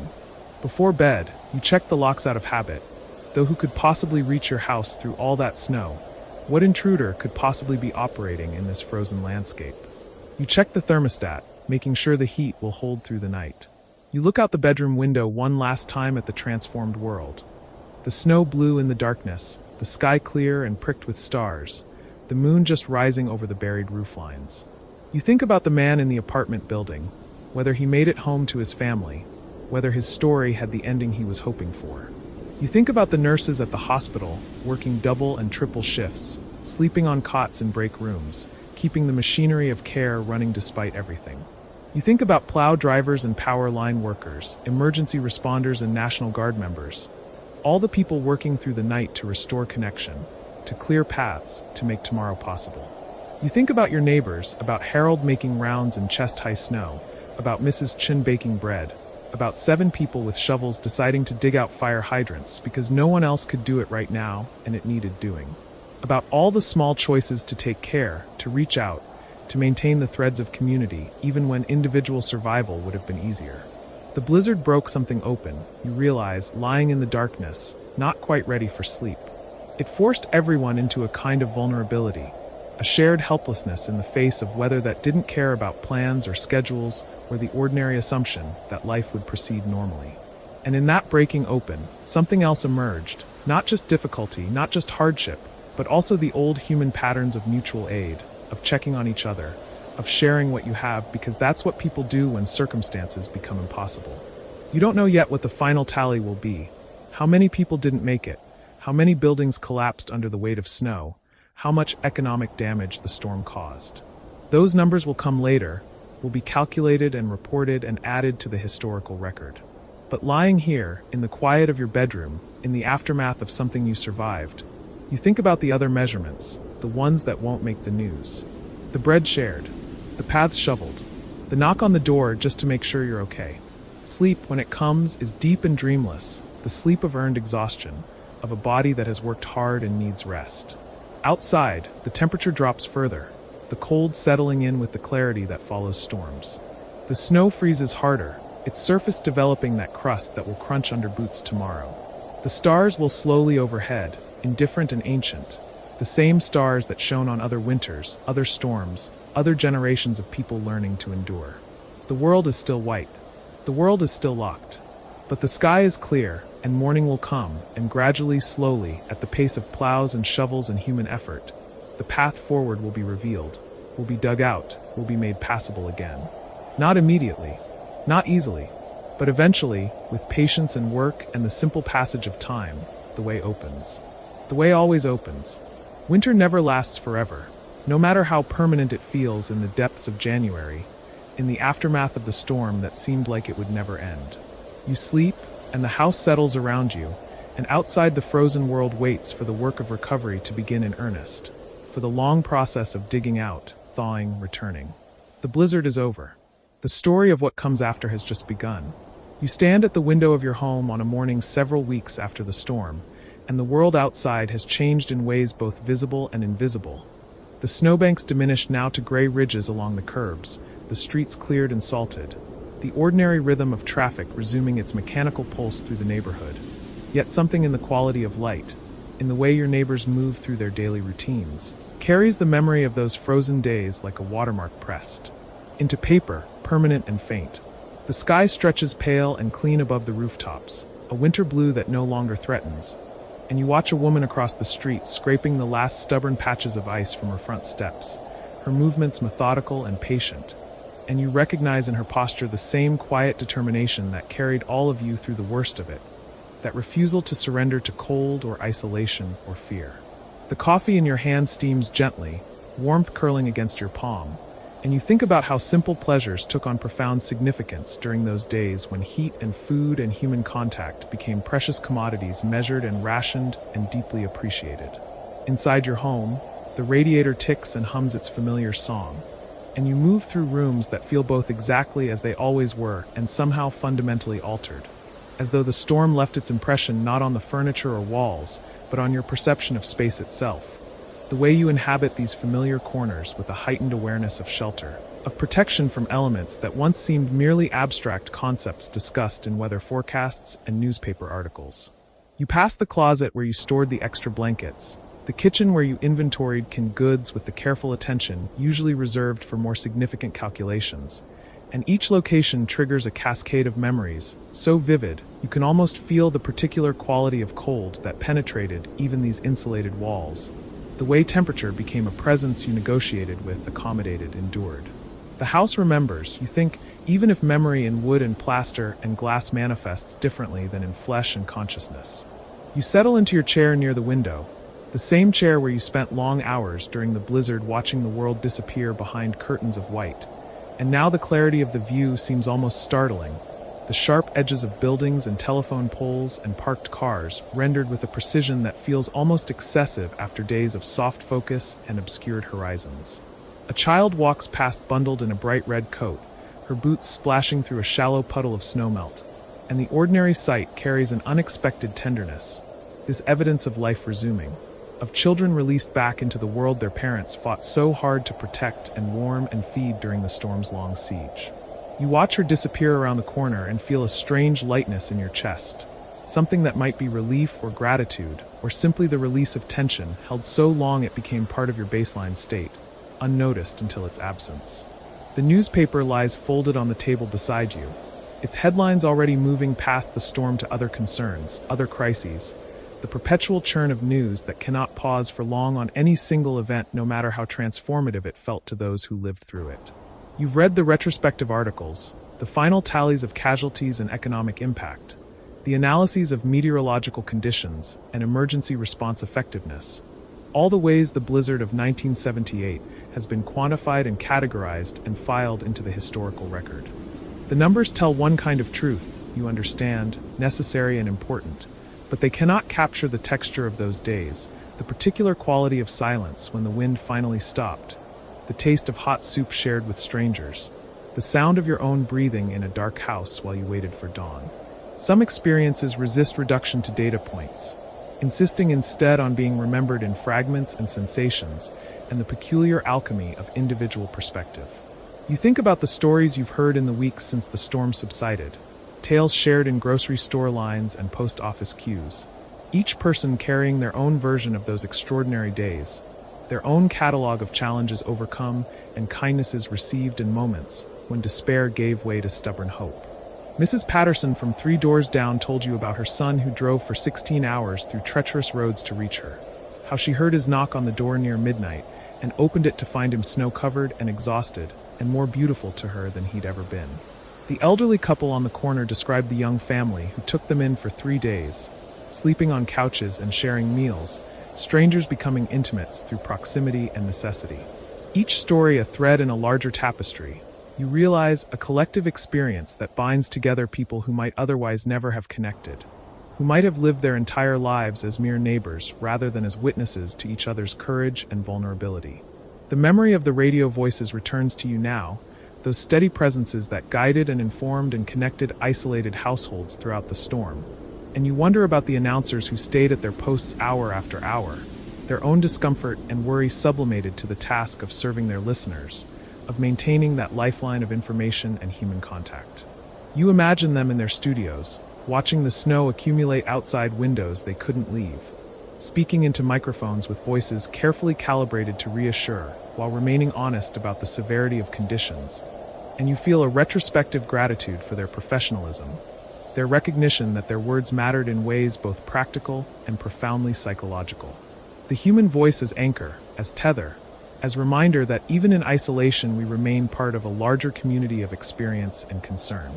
Outside your window, a snowplow rumbles past, its blades scraping asphalt with a metallic shriek that would have seemed miraculous during the storm's height, when such sounds represented the promise of rescue, of civilization reasserting itself against the chaos of weather. Now the noise feels almost mundane, absorbed back into the ordinary soundtrack of winter in the Midwest, yet you pause to watch the truck's progress down the street, noting the practiced efficiency of the driver, the way the machine transforms obstacle into passage, and you think about all the invisible labor that sustains daily life. Systems and people working constantly to maintain the infrastructure of normalcy that you so easily took for granted before nature demonstrated its fragility. The telephone on the small table beside you sits silent now, but you remember its ring during and after the storm. Each call a small miracle of connection, voices of friends and family members checking in, confirming survival, sharing their own experiences of wind and cold and unexpected kindness. The technology you barely thought about before became suddenly precious, those thin wires carrying human concern across distances transformed by snow into vast and treacherous expanses. Some calls lasted only seconds, enough to confirm safety and promise longer conversation when lines were less taxed, while others stretched into extended exchanges, voices hungry for connection after days of enforced isolation. And you participated in both kinds, understanding that the purpose wasn't information exchange so much as mutual recognition. The simple affirmation that we are here, we endured, we matter to each other. You rise from your chair and move through the house toward the kitchen, your steps automatic along a path worn by years of repetition. Yet something in your movement feels different now, more conscious, as though the storm taught you to notice the mechanics of daily existence, the countless small actions that comprise a life. In the kitchen, you fill a glass with water from the tap, and the simple flow of clean water from the faucet strikes you as remarkable. This infrastructure of pipes and pumps and treatment facilities that continues functioning beneath the visible world, mostly reliable, occasionally vulnerable, always essential. During the storm, you rationed water from the tank, heating small amounts on the camping stove for washing and cooking, and the memory of that conservation makes this abundance feel almost extravagant.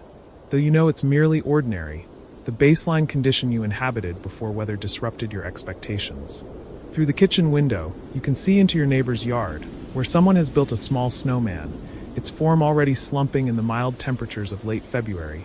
The coal eyes and carrot nose slightly askew, the whole construction possessing a temporary, melancholy beauty that seems fitting somehow.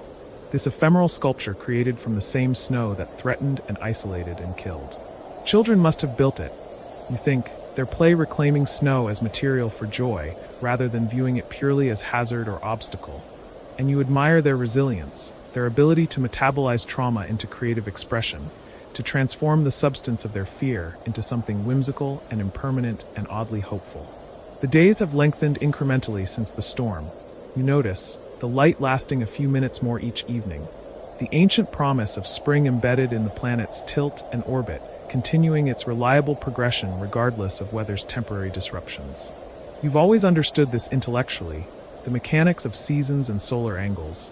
But now you feel it differently, this knowledge settling into your body as lived experience rather than abstract fact, and you watch the afternoon shadows stretching across snow with a new appreciation for natural rhythms, for cycles that exceed human timescales and concerns. The storm was an event, dramatic and dangerous and consuming, but the turn towards spring represents a process, patient and inexorable. And standing in your kitchen watching light play across winter's remnants, you feel yourself aligning with that larger temporal movement, letting go of the immediate and urgent to embrace something slower and more fundamental. You think about the farmers in rural areas, those people whose connection to weather runs deeper than inconvenience or even danger, whose livelihoods depend on their ability to read and predict and work within nature's parameters, and you wonder how they experience the blizzard. Whether for them it represented just another challenge in an ongoing negotiation with unpredictable forces, or whether even their practiced resilience felt tested by the storm's particular ferocity. The reports mention livestock losses, animals that couldn't be reached or rescued in time, and you imagine the specific grief of farmers who tend their herds with daily attention, who know individual animals as personalities rather than merely as economic units, and how those losses must weigh differently than the abstract statistics cited in newspaper articles. The sound of a car starting reaches you from outside, the engine coughing once before catching, and you recognize the particular reluctance of machinery stressed by extreme cold. That reminder that human technology, for all its sophistication, remains subject to the basic physics of temperature and material limits. Your own car sits in the garage, recovered from where you abandoned it during the storm's first hours, the interior still carrying faint evidence of that chaotic drive. A glove dropped on the floor, the gas gauge frozen at a quarter tank until the vehicle thawed sufficiently for instruments to resume functioning. You've driven it several times since the roads cleared, each trip a small act of reclamation, a reassertion of mobility and independence after days of enforced stasis. Yet you find yourself driving more cautiously now, more aware of how quickly conditions can deteriorate, how narrow the margin between safe passage and disaster. In the living room, the television sits dark and silent, and you think about the news footage you watched in the storm's aftermath, aerial shots of buried neighborhoods and stranded vehicles, interviews with survivors and rescue workers, the visual documentation of what you experienced primarily through immediate sensation and limited perspective. Seeing the blizzard from above, captured by cameras and helicopters flying once the weather cleared, offered a strange dissonance. The scale and scope of the event suddenly visible in ways it couldn't be while you were inside it, living it moment by moment with no overview, no context beyond your immediate circumstances. The footage made it real in a different register, you realize, confirming that your personal experience was part of something larger, a collective crisis that affected millions. Yet somehow the images felt less true than your own memories of cold and darkness and the weight of snow against windows. You move to the bookshelf and run your fingers along the spines of volumes accumulated over years, their titles and authors familiar as old friends. And you remember reading by candlelight during the storm. The way stories took on heightened intensity when they represented your only escape from immediate circumstances, your only journey beyond the confined space of your home. You'd rationed reading time, conscious of preserving candles and batteries, making each chapter last, savoring the temporary transportation into other lives and places. And the discipline of that rationing, the delayed gratification, felt almost medieval, a return to a relationship with entertainment and distraction that predated electricity and abundance. Now you can read whenever and for as long as you want, the lights responding instantly to switches, the house warm enough that you need no layers of clothing for comfort, yet you find yourself still reading more slowly, more attentively, as though the storm taught you something about presence and focus that you're reluctant to abandon even as normal conditions resume. The mail arrived earlier, delivered by a postal worker whose dedication during and after the storm became another small story of ordinary heroism. People continuing to perform their jobs under extraordinary circumstances because systems depend on individual commitment and collective reliability. Among the bills and advertisements, you found a postcard from a friend in California, someone who experienced the blizzard only through news reports and your brief phone description. And her words of concern and relief felt touching, but also slightly inadequate, highlighting the gap between experiencing an event and hearing about it secondhand. You wanted to write back and explain what it was really like, to convey not just the facts but the feeling, yet you found yourself uncertain how to translate those interior experiences into language that would make sense to someone who wasn't there, who didn't feel their own vulnerability quite so acutely or discover quite so precisely the difference between comfort and survival. The afternoon light shifts as clouds move across the sun, the room darkening momentarily before brightening again, and you watch this play of illumination across the familiar furniture and walls, the way light transforms space even when nothing physically changes, and you think about perception, about how the same environment can feel completely different depending on context and condition. Your home during the blizzard was a fortress, a refuge, a space whose every resource and limitation you understood with precise clarity, while now it's simply your house again, pleasant and adequate and mostly unremarkable. The building itself hasn't changed, but your relationship to it has, deepened by days when its integrity stood between you and genuine danger, when you learned its cold spots and draft sources, and exactly how long each room retained heat when the furnace failed. You know this structure differently now, intimately, the way you might know a person after surviving crisis together. You think about the word aftermath, and how it applies to your current state, this period of processing and integration, of returning to normal routines while still carrying the storm's imprint in your consciousness and body. The physical evidence of the blizzard diminishes daily, snow melting, damage repaired, streets cleared and salted.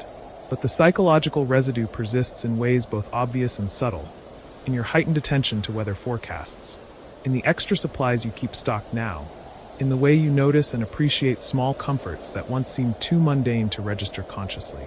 You've been changed by the experience, you understand, though the nature of that change remains somewhat mysterious, not dramatic transformation so much as slight adjustment, a recalibration of priorities and perspectives that you're still discovering in daily moments of recognition and surprise.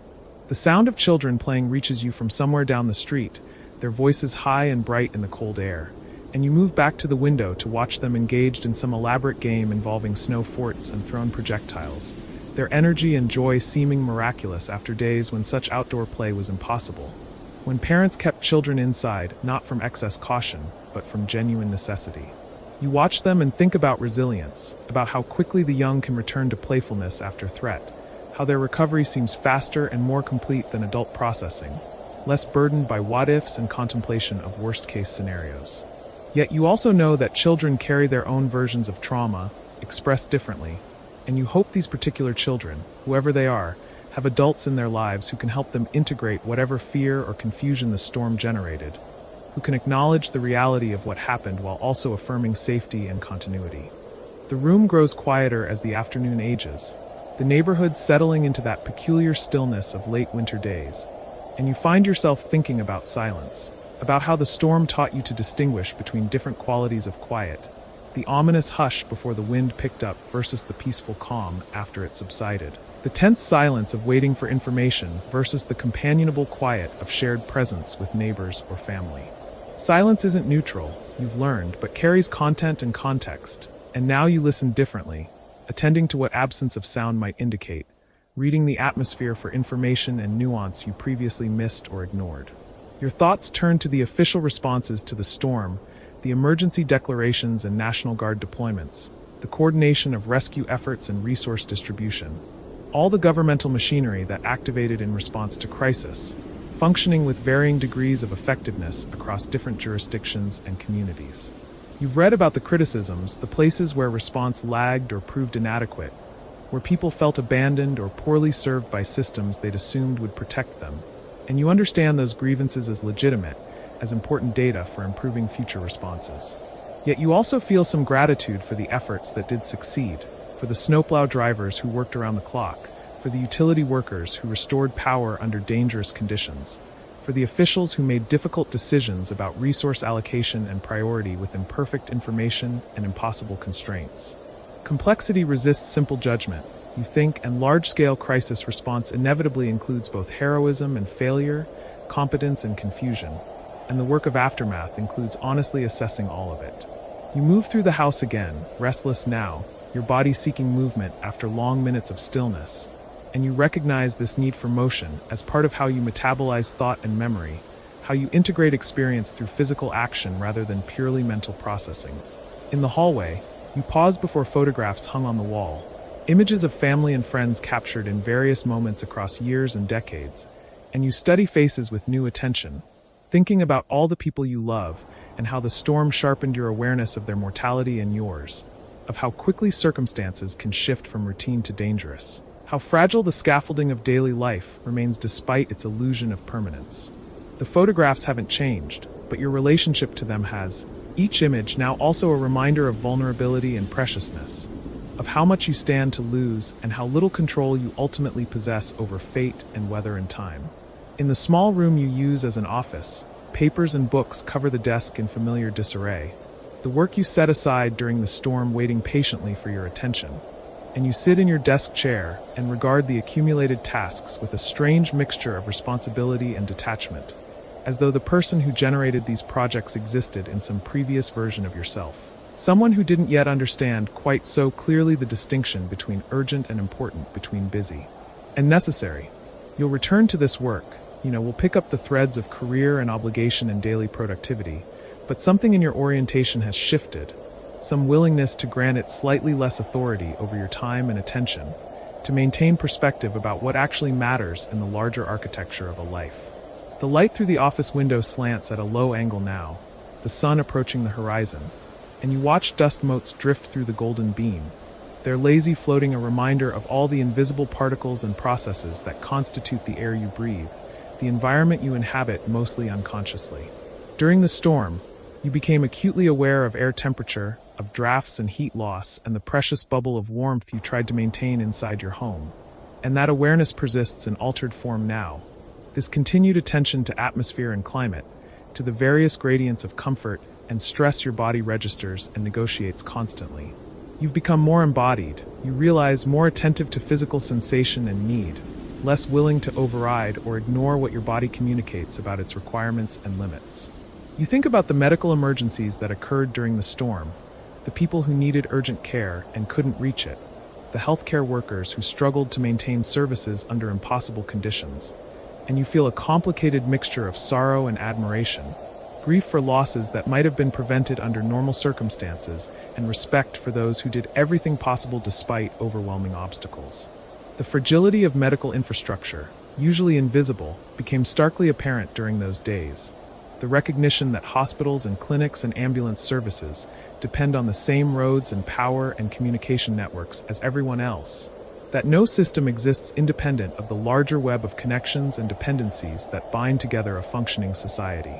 You've thought about this before in abstract terms, but the storm made it concrete, made you feel the implications in your body and fear. The sound of the furnace cycling on reaches you, that familiar mechanical hum, and you pause to appreciate it, this reliable heating that you barely noticed before the storm demonstrated how quickly warmth becomes scarce and precious. You've developed a new relationship with your furnace, checking on it more frequently, maintaining it more carefully, treating it less as mere appliance and more as essential partner in your survival and comfort. This changed relationship extends to other infrastructure and systems. You realize, to the electricity that flows reliably through wires, to the water that arrives clean through pipes, to the roads that remain mostly passable most of the time. All the invisible networks you relied on without thinking until disruption revealed their importance and impermanence.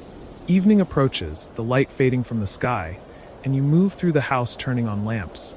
The simple action of flipping switches and creating illumination feeling almost extravagant after nights of candlelight and carefully rationed batteries. The rooms glow softly in artificial light, comfortable and warm, and you settle back into your chair near the window, watching the street darken. The houses along the block becoming warm rectangles of yellow light against deepening blue. Each lit window a small affirmation of occupancy and life, of people moving through their evenings in safety and relative comfort. You think about how rarely you noticed this view before, how the ordinary miracle of inhabited space, of heat and light distributed through neighborhoods, seemed too mundane to register consciously, and you wonder whether you'll maintain this heightened awareness or whether familiarity will eventually dull it back to baseline invisibility. The television news plays quietly in the background now, and you half listen to reports of daily events, crimes and politics and economic indicators, the perpetual stream of information that defines contemporary existence, and you feel a certain distance from it, as though the storm created a pocket of significance that makes other concerns seem less urgent or compelling. You understand this is temporary, that eventually you'll reintegrate fully into normal patterns of attention and anxiety, but for now you allow yourself this buffer, this space where perspective remains slightly altered, priorities reordered by recent experience of what actually constitutes crisis versus what merely presents as important through repetition and amplification.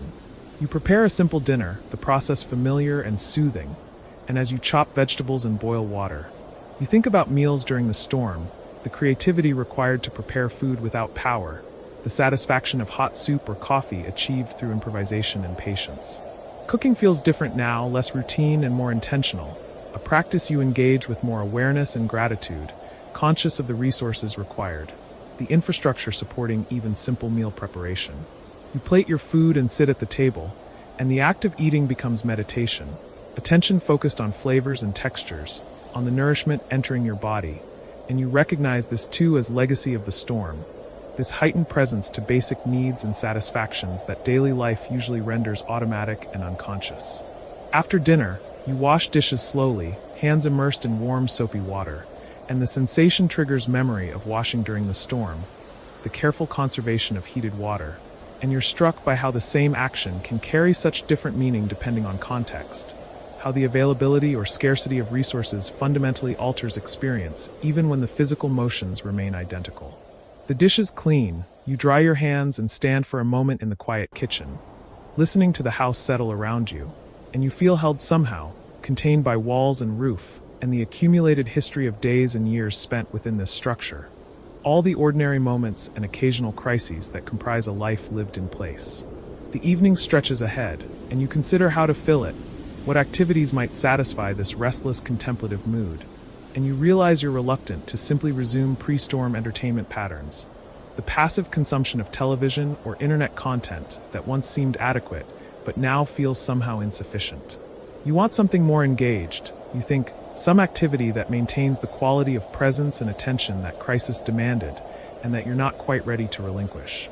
You pull a book from the shelf, something you've been meaning to read for months, and settle into your chair with it, allowing yourself to sink into the text slowly, without hurry or distraction, and the experience feels almost luxurious, this focused attention, this willingness to let story unfold at its own pace without rushing toward conclusion or outcome.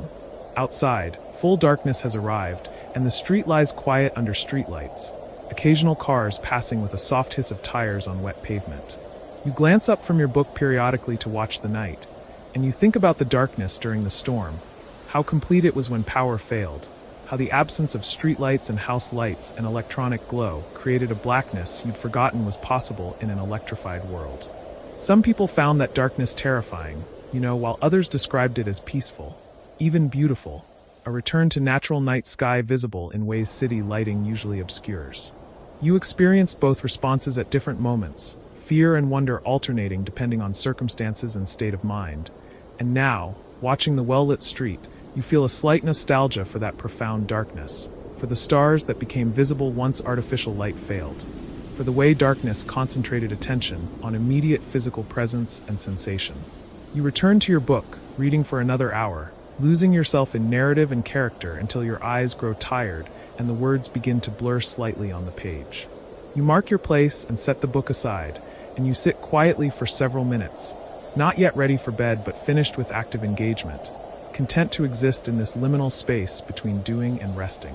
Your thoughts drift without particular direction or purpose, touching lightly on various aspects of the day, the weeks since the storm, the ways life has and hasn't returned to normal, and underneath these surface thoughts runs a deeper current of feeling, something you can't quite name, but that has to do with gratitude and humility, and a renewed sense of membership in a community bound by shared vulnerability and mutual care.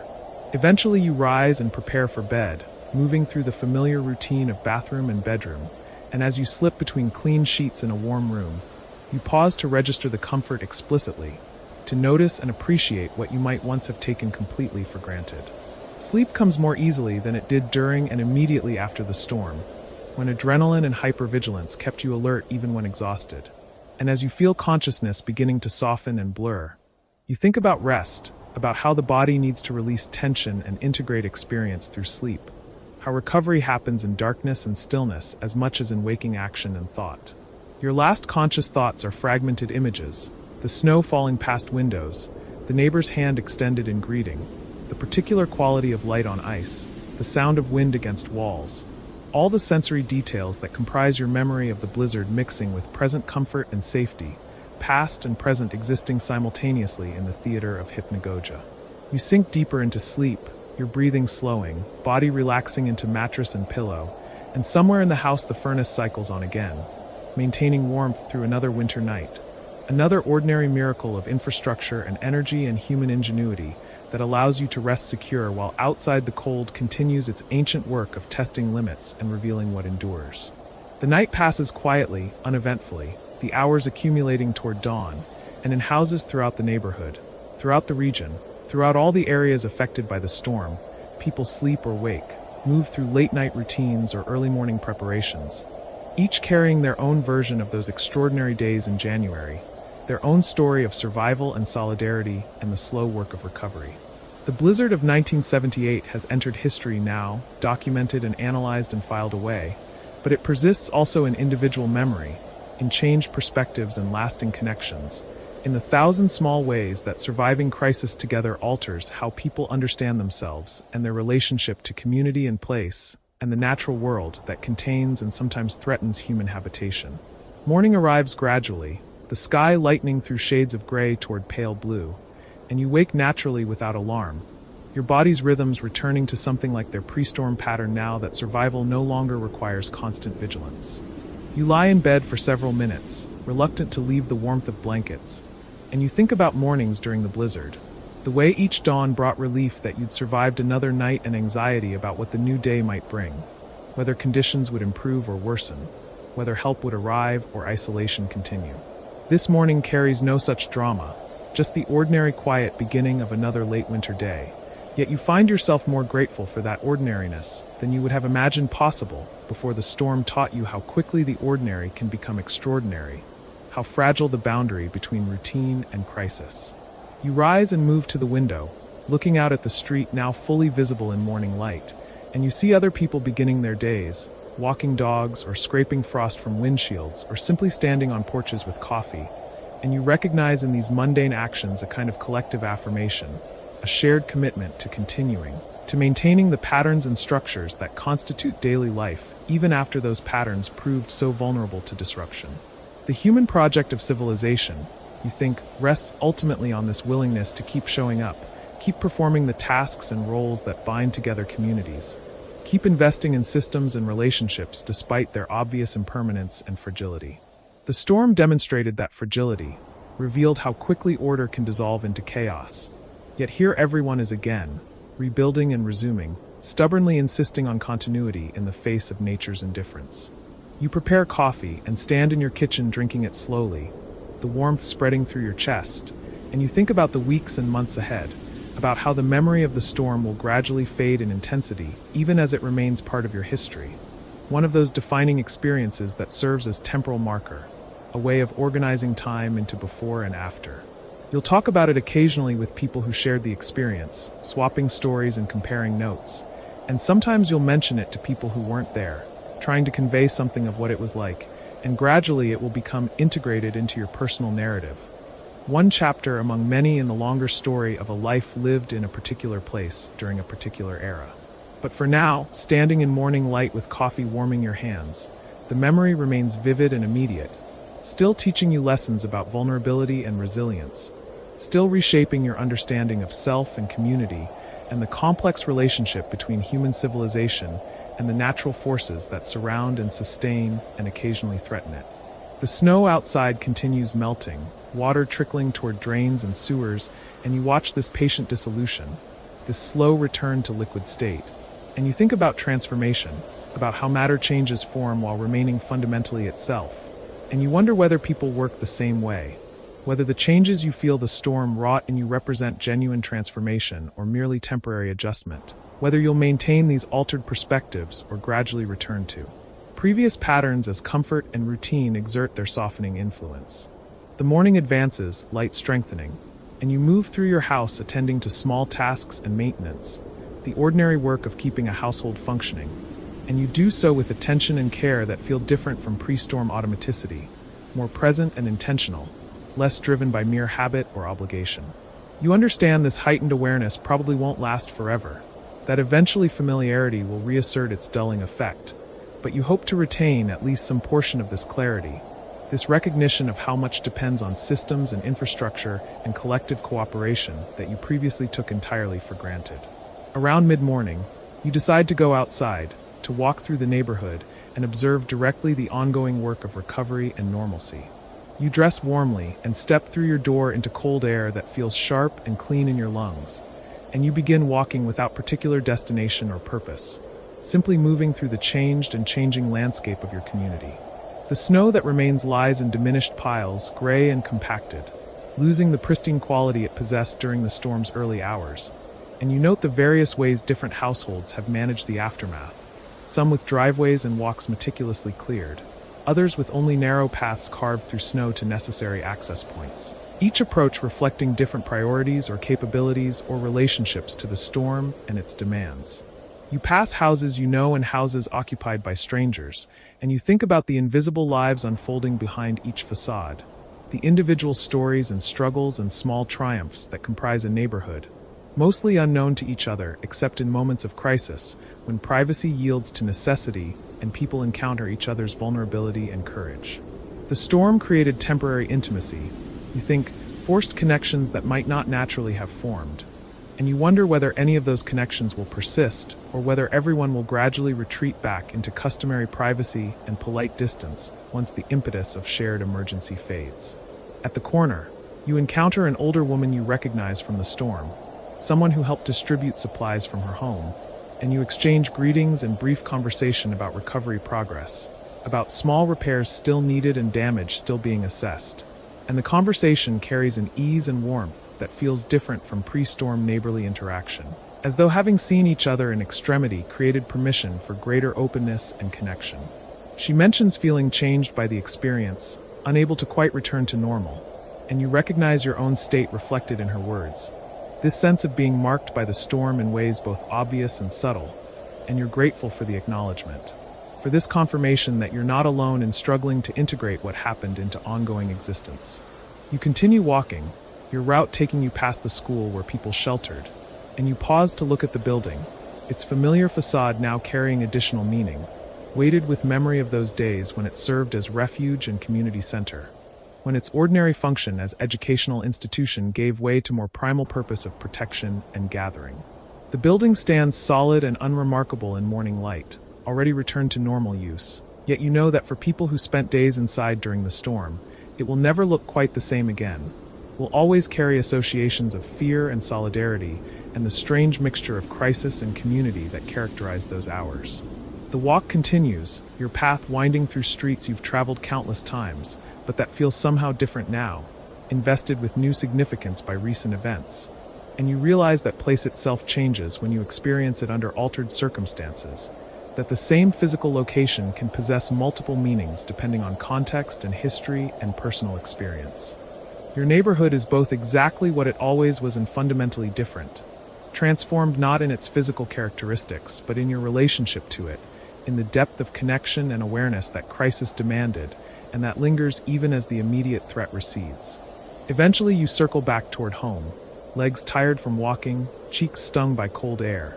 And as your house comes into view, you feel a surge of affection for it. This structure that sheltered you through the storm, that proved adequate to the challenge despite its ordinary construction and middle-aged systems. You've learned to love it differently, you realize, not for its aesthetic qualities or social significance, but for its fundamental competence, its ability to do what houses are meant to do, to provide protection and warmth, and a defined space within which life can unfold with some measure of security and comfort. Inside, you shed your coat and boots and warm yourself by the radiator, hands extended toward heat, and you think about the circular nature of days, the way you keep returning to similar activities and locations and sensations, and you wonder about repetition, about whether the ordinary moments of life gain or lose significance through their constant recurrence, whether familiarity breeds contempt or deepens appreciation. The storm disrupted repetition, forced novelty and adaptation, and now as routine reestablishes itself, you feel both relieved and slightly wistful, grateful for stability while also recognizing something valuable in the heightened awareness that crisis demanded. The afternoon unfolds quietly, and you occupy it with a mixture of productivity and rest, attending to accumulated tasks while also honoring your body's need for restoration, for time spent simply being rather than constantly doing. The balance between activity and stillness feels easier to maintain now, as though the storm recalibrated something in your internal regulatory systems, made you more attentive to genuine needs rather than merely habitual patterns or external expectations.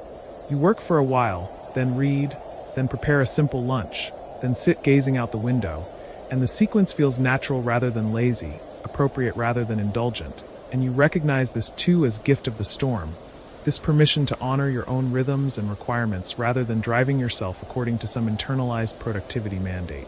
As the day ages toward evening, the light shifting to that particular golden quality of late winter afternoons, you think about time and how you've spent it today, and you realize you've moved through hours without much reference to clock or schedule, responding more to internal cues and natural light than to measured minutes. And the experience feels oddly liberating, as though the storm temporarily broke your habitual enslavement to time measurement and allowed you to remember older, more organic ways of structuring days. You know this freedom is partial and temporary, that eventually you'll need to resume clock time coordination for work and social obligations.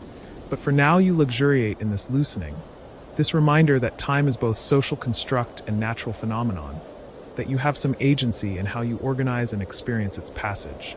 You prepare dinner as evening settles over the neighborhood, and cooking again becomes meditation, attention focused on process and sensation, on the gradual transformation of raw ingredients into nourishing meal.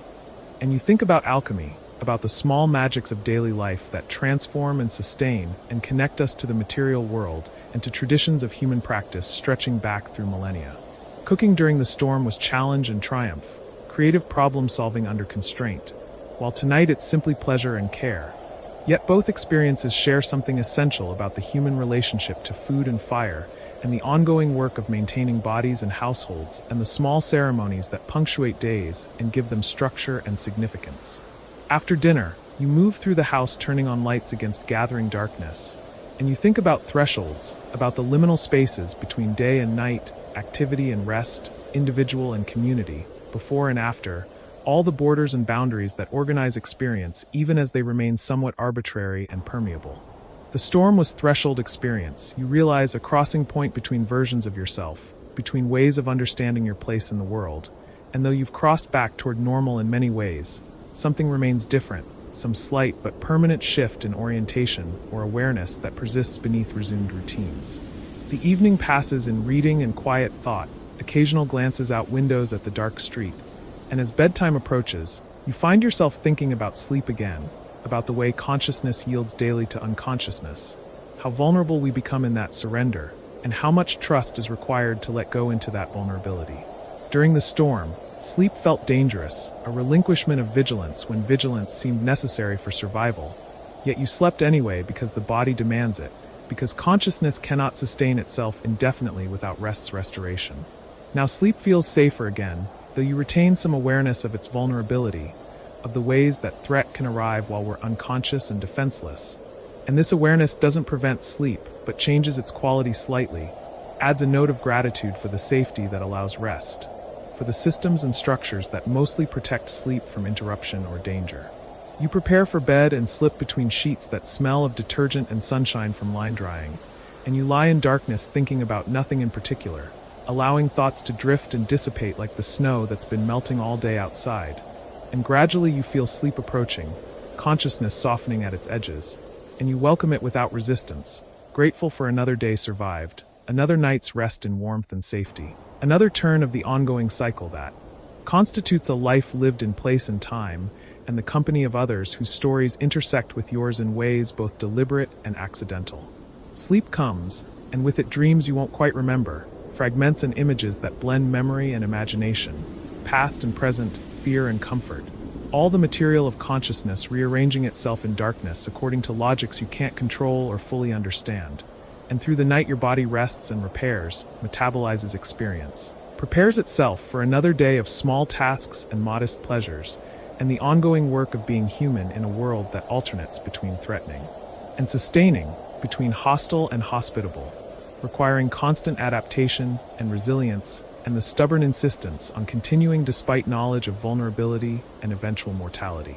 The blizzard of 1978 recedes further into memory with each passing night, becomes history and story rather than immediate experience, yet it persists in you and in thousands of others who lived through it, who carry its lessons and transformations forward into subsequent days and years, who reference it as marker and metaphor, who understand themselves and their communities differently because of those extraordinary days when winter demonstrated its power and people discovered reserves of courage and kindness they might not have known they possessed. The storm is over, but its effects continue rippling outward, invisible but real, shaping in small ways how people relate to weather and community, and the fundamental questions of how to live in a world that includes both beauty and danger, both connection and isolation, both the fragility of human systems and the remarkable persistence of human care and cooperation in the face of forces far beyond individual control.